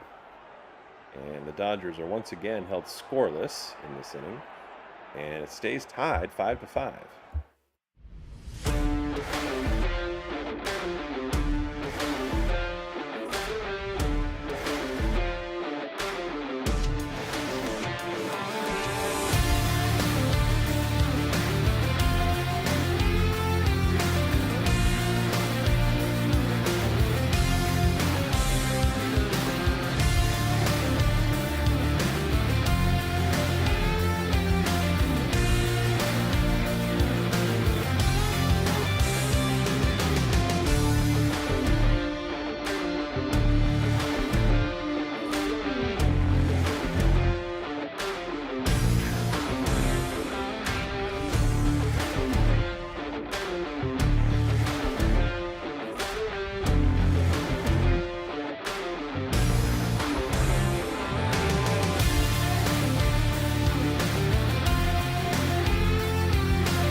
So we are going to a crucial point in the game, and thank goodness Brock Stewart's going back out there.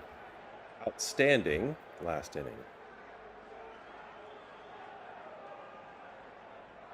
And a sign of an outstanding pitcher is just no drama. Low drama, no drama. If the game is boring, it feels boring, which usually means people are just not hitting the ball far, they're not hitting it hard, they're not scoring, just look like they're really bad at the plate. That's an indicator of really good pitching performance. That's how the last inning was. If it continues, Brock Stewart, who's about to face a Rosarena. First pitch brushes him back just a little bit, although it was high. It was not inside for ball one.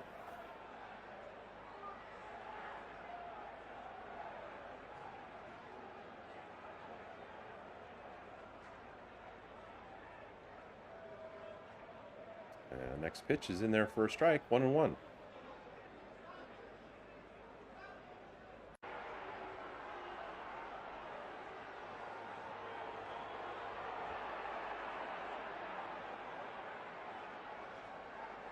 Next pitch. Struck to center field, just kind of reached his bat out there. And not any trouble for Andy Pages to make that catch in center field for the first out of the inning.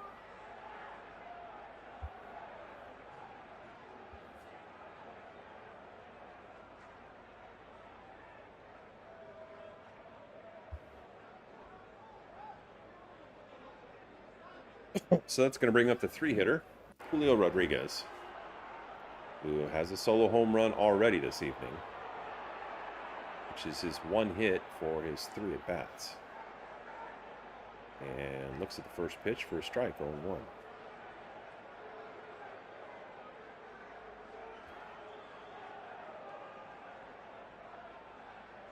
And the next pitch on the way from Brock Stewart. Sinker in there for a strike, 0-2. He looks really confident and really in rhythm, does Stewart.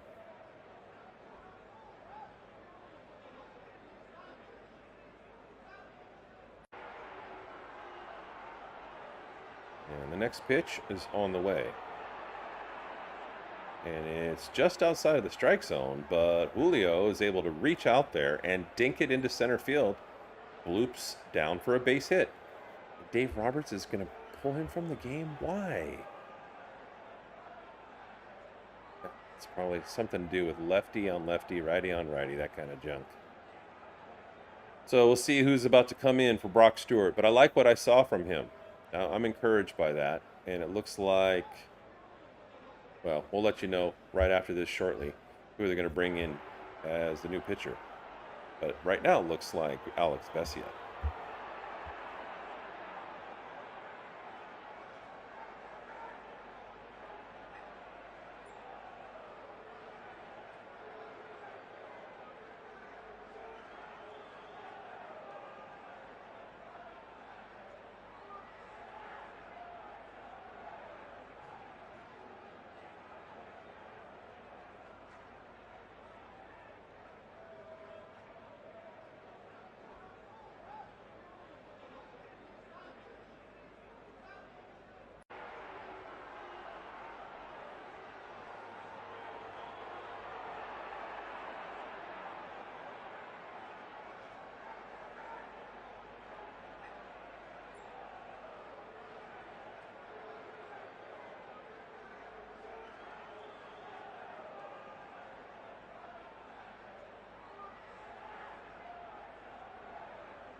And it is Alex Vesia, who's pitched in a whole bunch of games so far, 46 of them to be precise. It's a 2.55 ERA.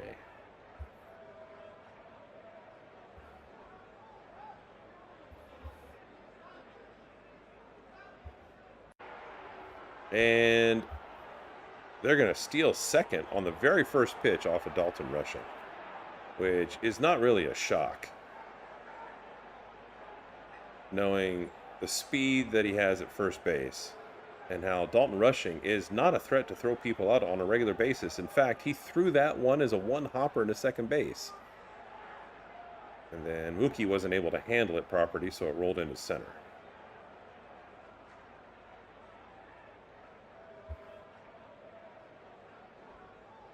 Early count to Canzone is 0-1. And strikes this one deep to right center. Second base is tagging, but I don't think he's going to need to because Andy Pages can't get to it, and Canzone hits his second home run of the evening.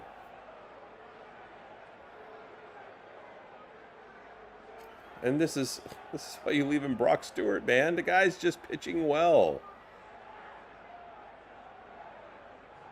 Just because one guy is batting the same side as the other guy throws doesn't automatically make it a better matchup for the pitcher. Wow. So Vesia comes in and gives up a 2-run home run. And with only one out, the Dodgers are once again behind in this back and forth game. 7-5. Wow. One thing that's interesting is Pages was playing kind of up. He wasn't even playing it deep. Although one reason is because there was a runner on. But he couldn't have, if he was playing deep, he couldn't have jumped high enough to try to steal that home run anyway.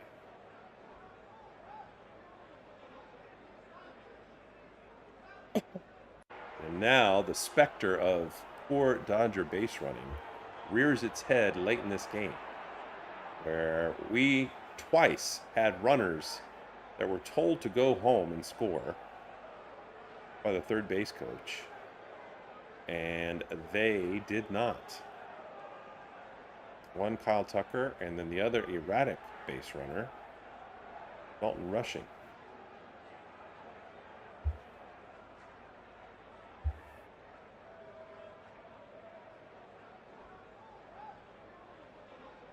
And so now Raleigh comes up, who also has a home run this evening. The early count to him is 3-1.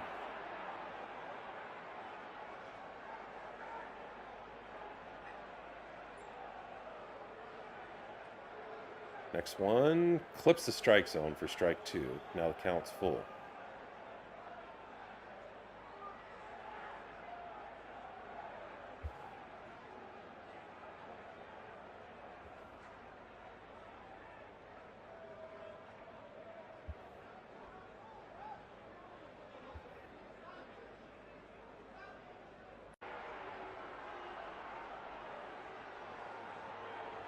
And the next pitch looks like it clips the inside part of the strike zone.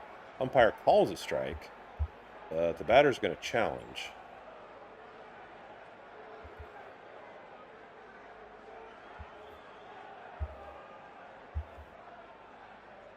And the challenge is unsuccessful. So the strikeout stands.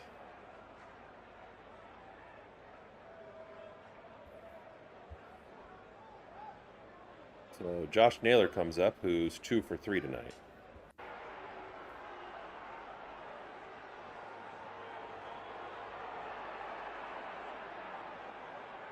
Naylor batting .261 on the season. And this one's been primarily on the Dodgers pitching staff. Brock Stewart not included.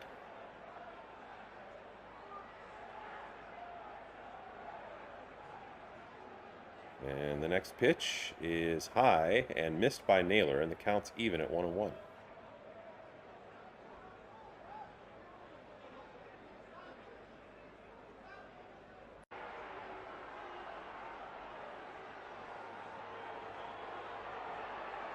And the Dodger pitchers might be developing a little bit of a late trend, as the next pitch is in there for a strike. Now the count's 1-2. And that is struggling after a day off. And the beginning of a new series.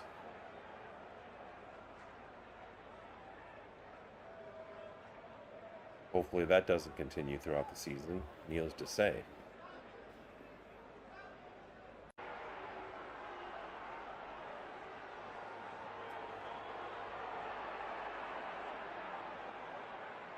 Pitch from Vesia. Fouled off along the third base side. And it counts 1-2.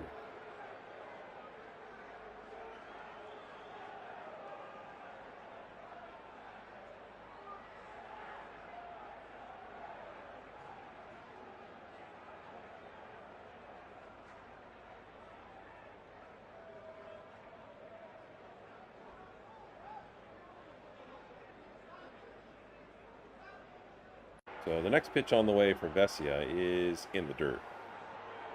So now the count is 2-2 with 2 outs. And this back and forth game, Seattle is up by 2. Score is 7-5. And that pitch is swung on a miss for strike 3.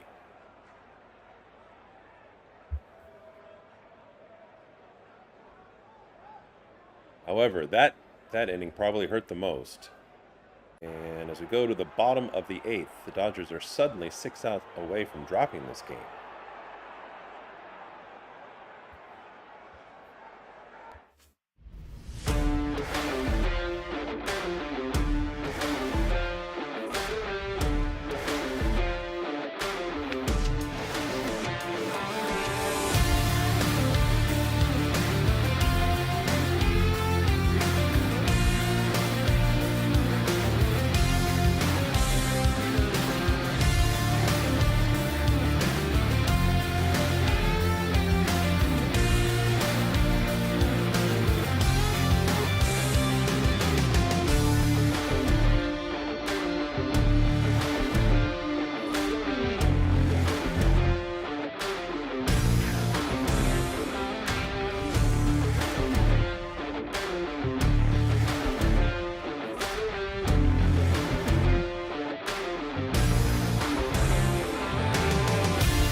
So back and forth we go.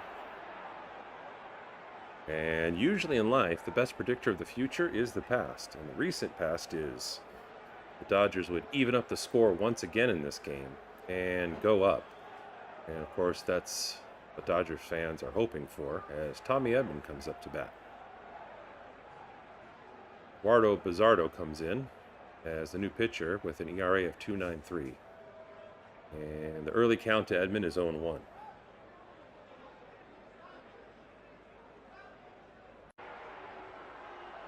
Next pitch is grounded to second, and Edman, with all that speed, still can't beat that out. And there's one away.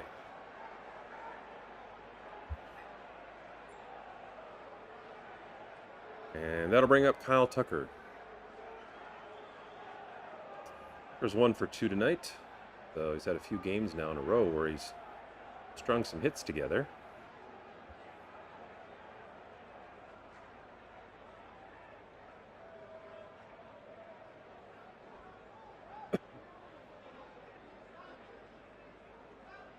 And looks at a pitch for a strike 0-1.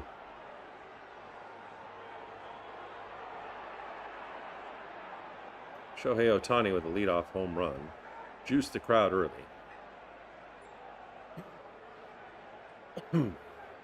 Next pitch misses inside to Tucker. 1-1. Dodgers, in addition to scoring 5 runs, have left a handful of runners on base throughout the evening.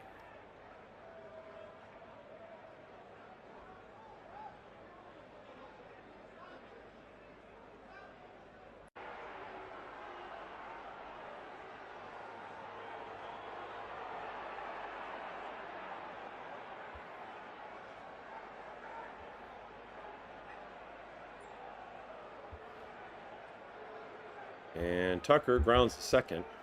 Young picks it up, throws to first for the second out of the inning. But Tucker is one of those runners that earlier tonight made an error. In fact, either disregarded or didn't see third base coach saying go home on a hit to the outfield when Tucker was on second base. And that would have given the Dodgers one additional run. There was also another hit where Dalton Rushing was unaware of where it was hit. He could have just seen, without it being signaled to go home, that he had the space to be able to beat a throw potentially to home plate. And that's another run that would have left the Dodgers tied at this point if they weren't able to cash in.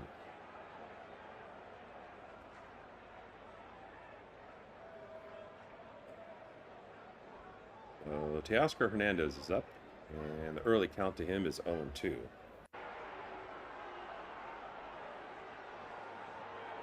that one is fouled out of play. So the count remains 0-2.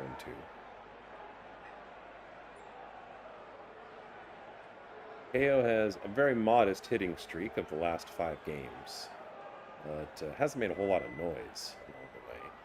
And obviously, you want him to contribute that way. Still really struggling through most of his at-bats. He flies this one to the right, out of play, as the first baseman runs into the net and tumbles, takes a brief siesta on his back before he rolls out of the net and comes back to play some Major League Baseball.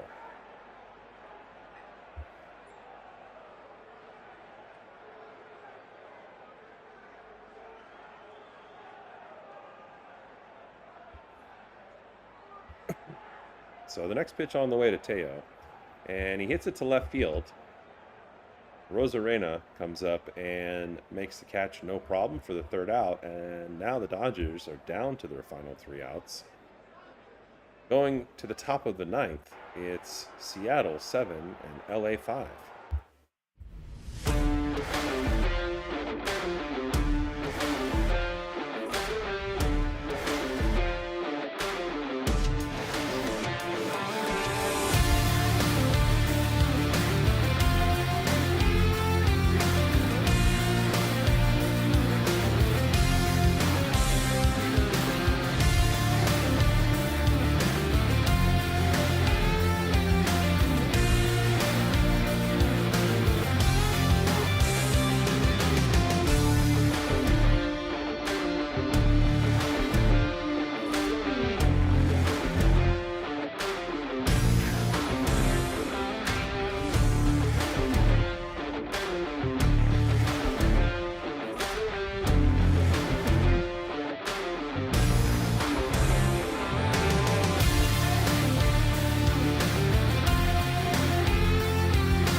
All right, so Jack Dreyer coming in, try to keep this game within reach.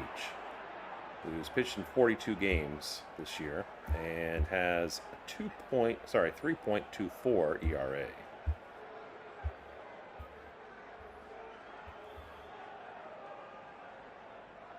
So Refsnyder comes up, one of a handful of Mariners who have hit home runs. And that's really what's plagued the Dodgers, is giving up the long ball tonight. The early count to Refsnyder is 2-0.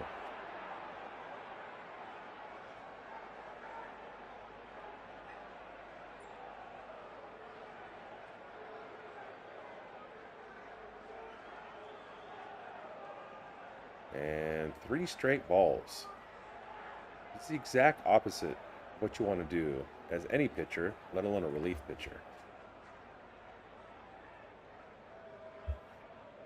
But now Refsnyder, just sitting on a good pitch, sees one, drives it all the way to left field, and it bounces over the fence for a stand-up double. Wow, he just served that up in a space that got turned on in a heartbeat, excuse me. There's no chance that Teo could have gotten to that one.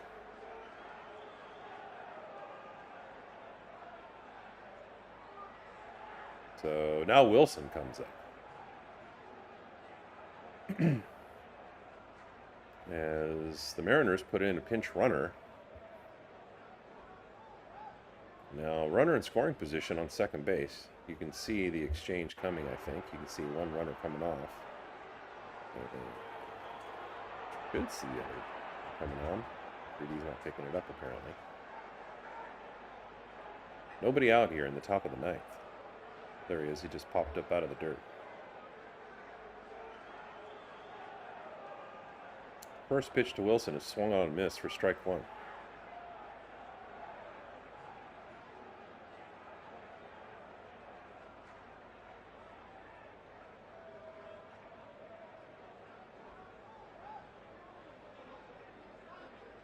Next pitch, breaking ball, misses low. Now the count is even at 1-1.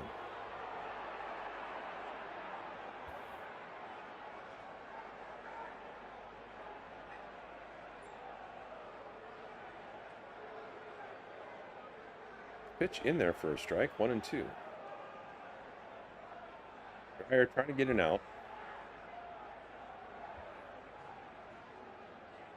As a runner breathing down the back of his neck on second base. Next pitch misses inside and low for ball 2.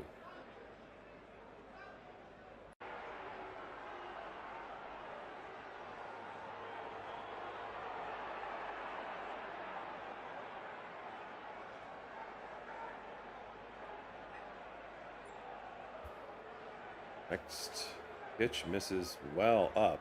Check swing, but did not go. And now it's a full count.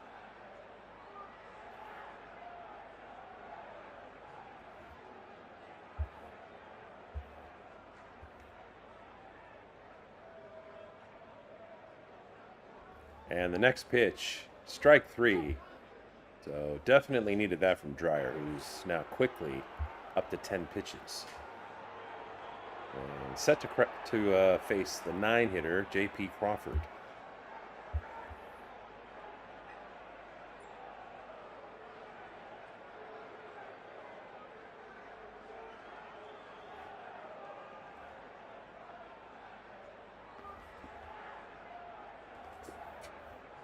And first pitch is in there for a strike. Nicely placed there by Dreyer. Crawford's 0 for 3 tonight. And he's batting .212 on the season. It's a very open stance, as you can see. Can't create a ton of power that way. You know, if you want to think about how to drive the ball hard, just like to throw a ball far, you need to kind of spin. You need to spin your body and create that force. And use all parts of your body to do so. And when you have an open stance like that, the reason you're doing it is so that you can have a better view of the ball. I mean, the absolute best way to see the ball is to stand straight ahead, but nobody can swing like that, generate any force that way. So Crawford's obviously trying to create a bargain here, see the ball better, but give up some force on the way. And if he gets on base, looks like he's a pretty fast guy, so he can use that to his advantage. That's the next pitch. This is high for ball one, and it counts 1-2.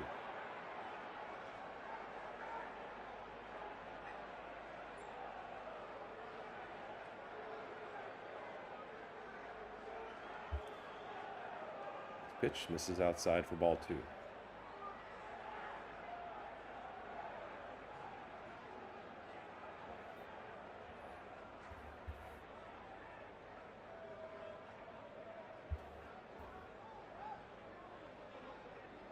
And the next pitch on the way freezes Crawford up for strike three.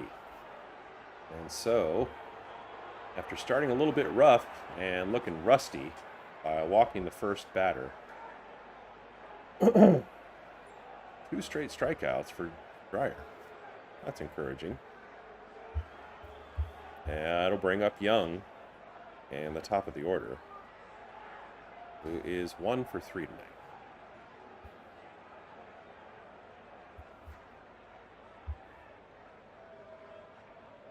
Looks at that pitch for a ball. Check swing did not go, and the count's 1-0.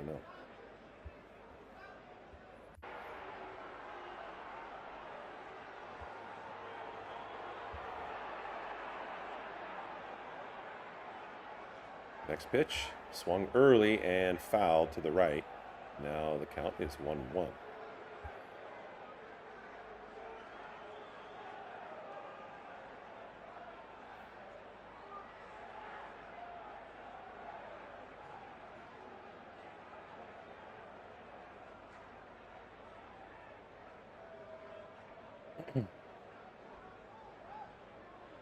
So the 2-out pitch, driven to right center. Andy Pajes is going back, but does a nice job making the catch over his shoulder for the 3rd out.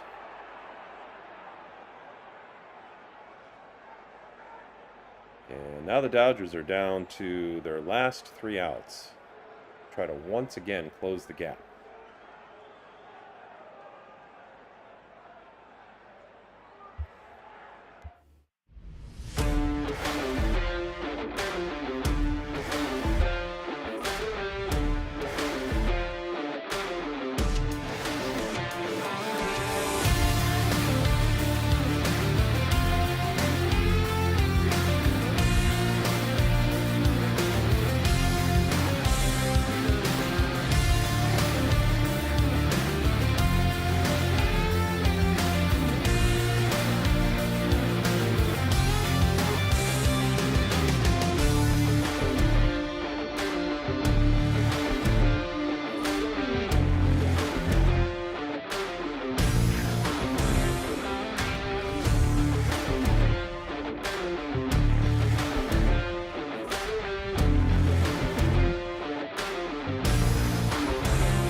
So we go to the bottom of the 9th, and we're going to start off with Rushing, who's going to face a new pitcher for the Mariners, Andres Munoz. Pitched in 40 games this year and has an ERA of 3.86. He has allowed 4 home runs.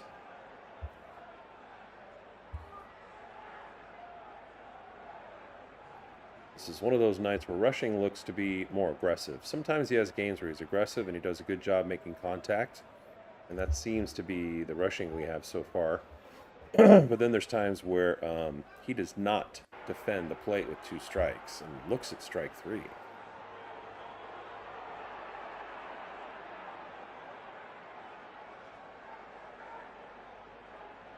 And Munoz throws some heat. This next pitch is 100 miles an hour and misses. So now Rushing's got an advantageous count, one of the things we call a hitter's count when he's ahead. And fouls the next pitch so that now the count's 2-1.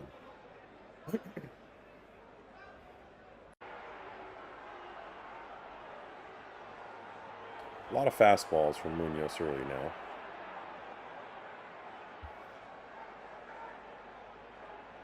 And the next pitch, foul back. And Rushing's trying to protect the plate there, so that's a good sign.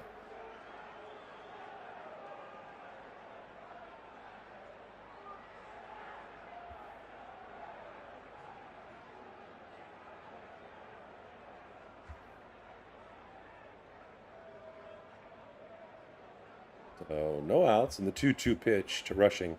Hit up the middle, and Crawford slides/dives to keep it from going to the outfield, but can't get up and make the throw, and so Rushing gets on base. That's going to bring up Shohei Ohtani. Led off the game with a home run.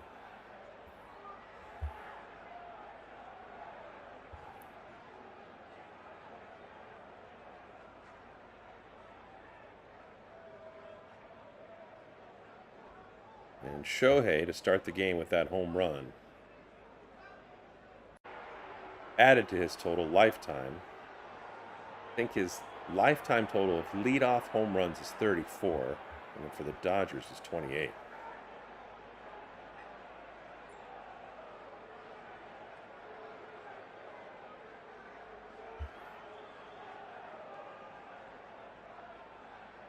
And line to right center.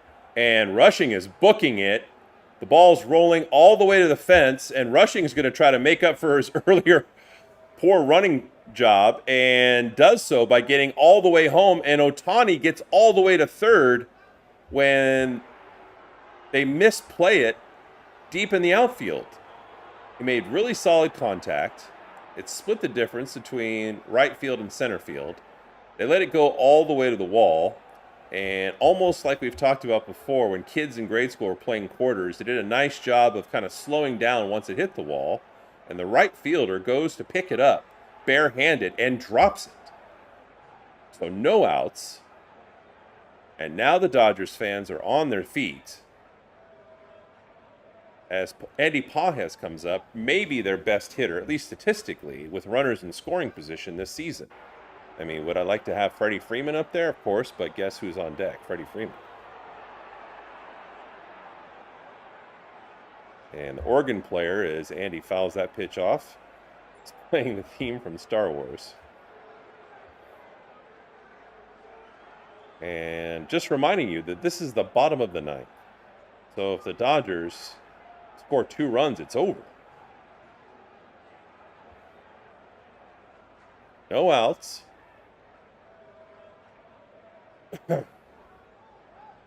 And the next pitch way outside. Not even in the same orbit as the pitch. And he swings anyway and strikes out.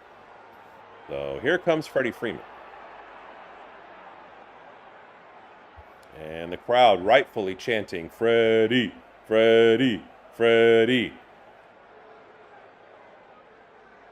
Very still and steady in his stance. It's one of the things about his swing that's so lethal, is it helps his eye contact track the ball very easily without bouncing up and down as a result of his swing.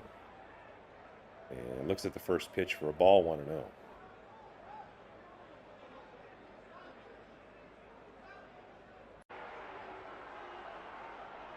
Freddie batting an even 300 on the season, and that pitch was an even 100 miles. No, actually, they upgraded it, 103 mile an hour fastball.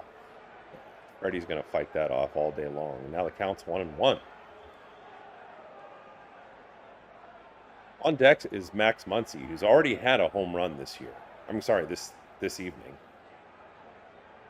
So you feel the tension building in Dodger Stadium.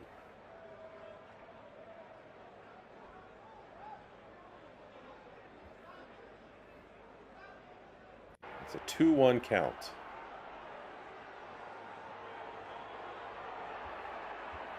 And the infield's playing up, and Freddie grounds it to first. First baseman picks it up, steps at first, looks over at Shohei, who does not have the green light to run. And now the Dodgers are down to their last out, but they do have Max Muncy coming up, who's 1 for 4 tonight and already has a solo home run on the evening. And I'm curious how many walk-off home runs Max Muncy has hit in his career. If you don't know what that is, that's basically like dropping the mic after a speech or performance. You know, you hit the home run and that wins the game. And one thing that's interesting, a side note, but also great in baseball history, at least Dodger baseball history, is that that home run that Max Muncy hit earlier in the evening tied Eric Karros with 130 hit at home in Dodger Stadium in a Dodger uniform for the most all time.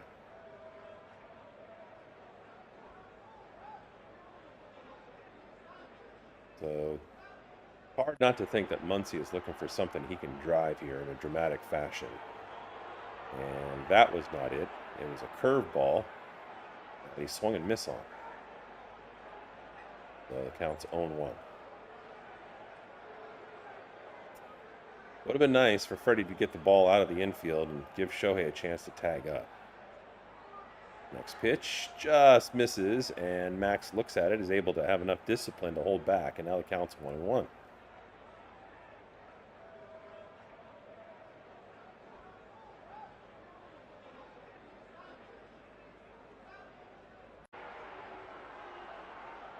And the next one way outside and high.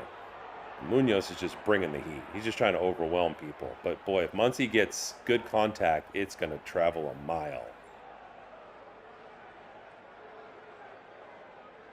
Not that all of them are fastballs. That last one was 103 again. This one, he gets Muncy. He fools him on a curveball. It drops way out of the strike zone. So Dodgers down to their final strike. 2 outs, 2-2 count. Shohei Ohtani on third base. Munoz crouches forward, looking at home plate. Then delivers, and Muncy fouls it off, staying alive.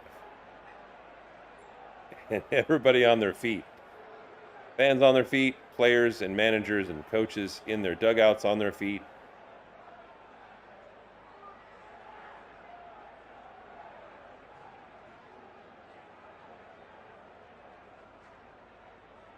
Pitch on the way from Munoz to Muncy is fouled to the left field side, but out of play. So Muncy stays alive.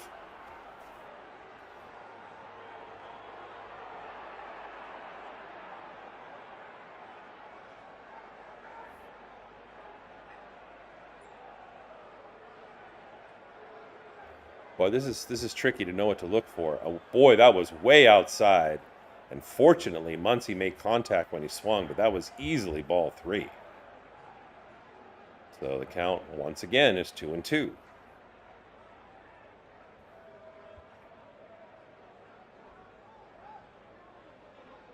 And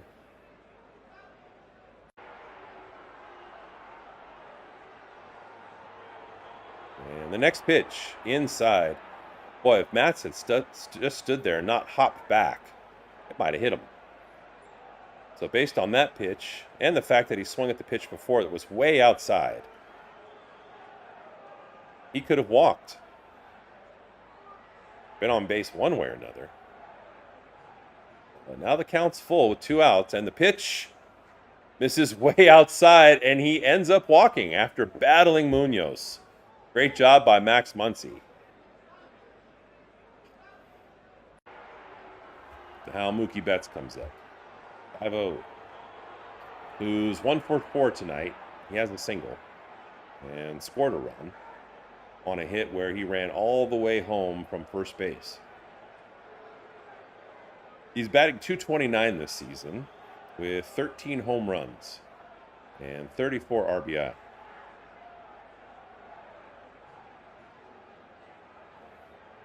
Pitcher Conference, aka Slam Fest. A little bit of dancing on the mound.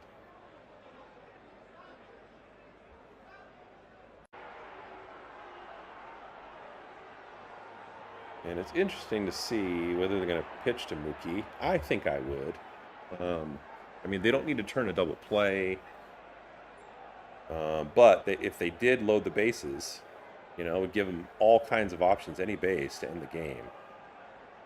But they might not want to pitch to Kyle Tucker, who's been a little bit better lately and has more power than Mookie Betts. First pitch misses. High and inside, ball one.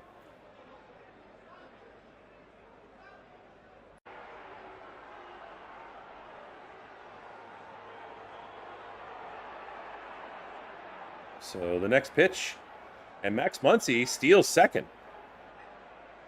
And that pitch misses, and now the count's 2-0. But if Mookie gets a base hit, placed judiciously, that could be a walk-off hit, bringing home Ohtani and Max Muncy.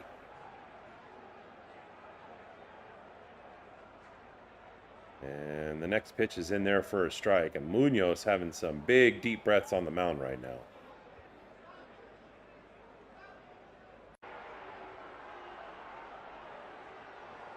And the count to Mookie Betts is 2-1. And fouls the next one off. That was inside, jammed up Mookie. And that'll mean that the Dodgers are once again down to their last strike, 2-2, with 2 on and 2 outs. So some late drama in a back-and-forth game, and it's been like that all night. And the next pitch misses outside. Full count. 3-2 to Mookie Betts with 2 outs. Runners at second and third.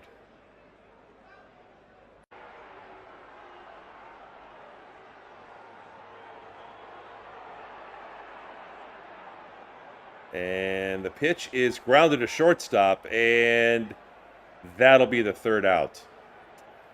So having a runner in scoring position, in fact, the tying run ended up being on 3rd, but not being able to bring him home is, along with some base running errors earlier in the evening and giving up a bunch of long balls, is going to be something that the Dodgers look back on with regret. In fact, we're going to go to our command center's post-game stat look and see exactly what we're talking about here.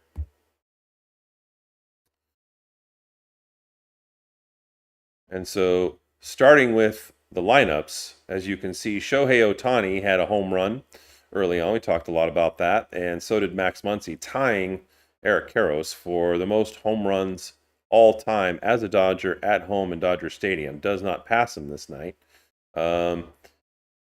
And the Dodgers overall, as you can see here, had 6 runs on 13 hits. No errors.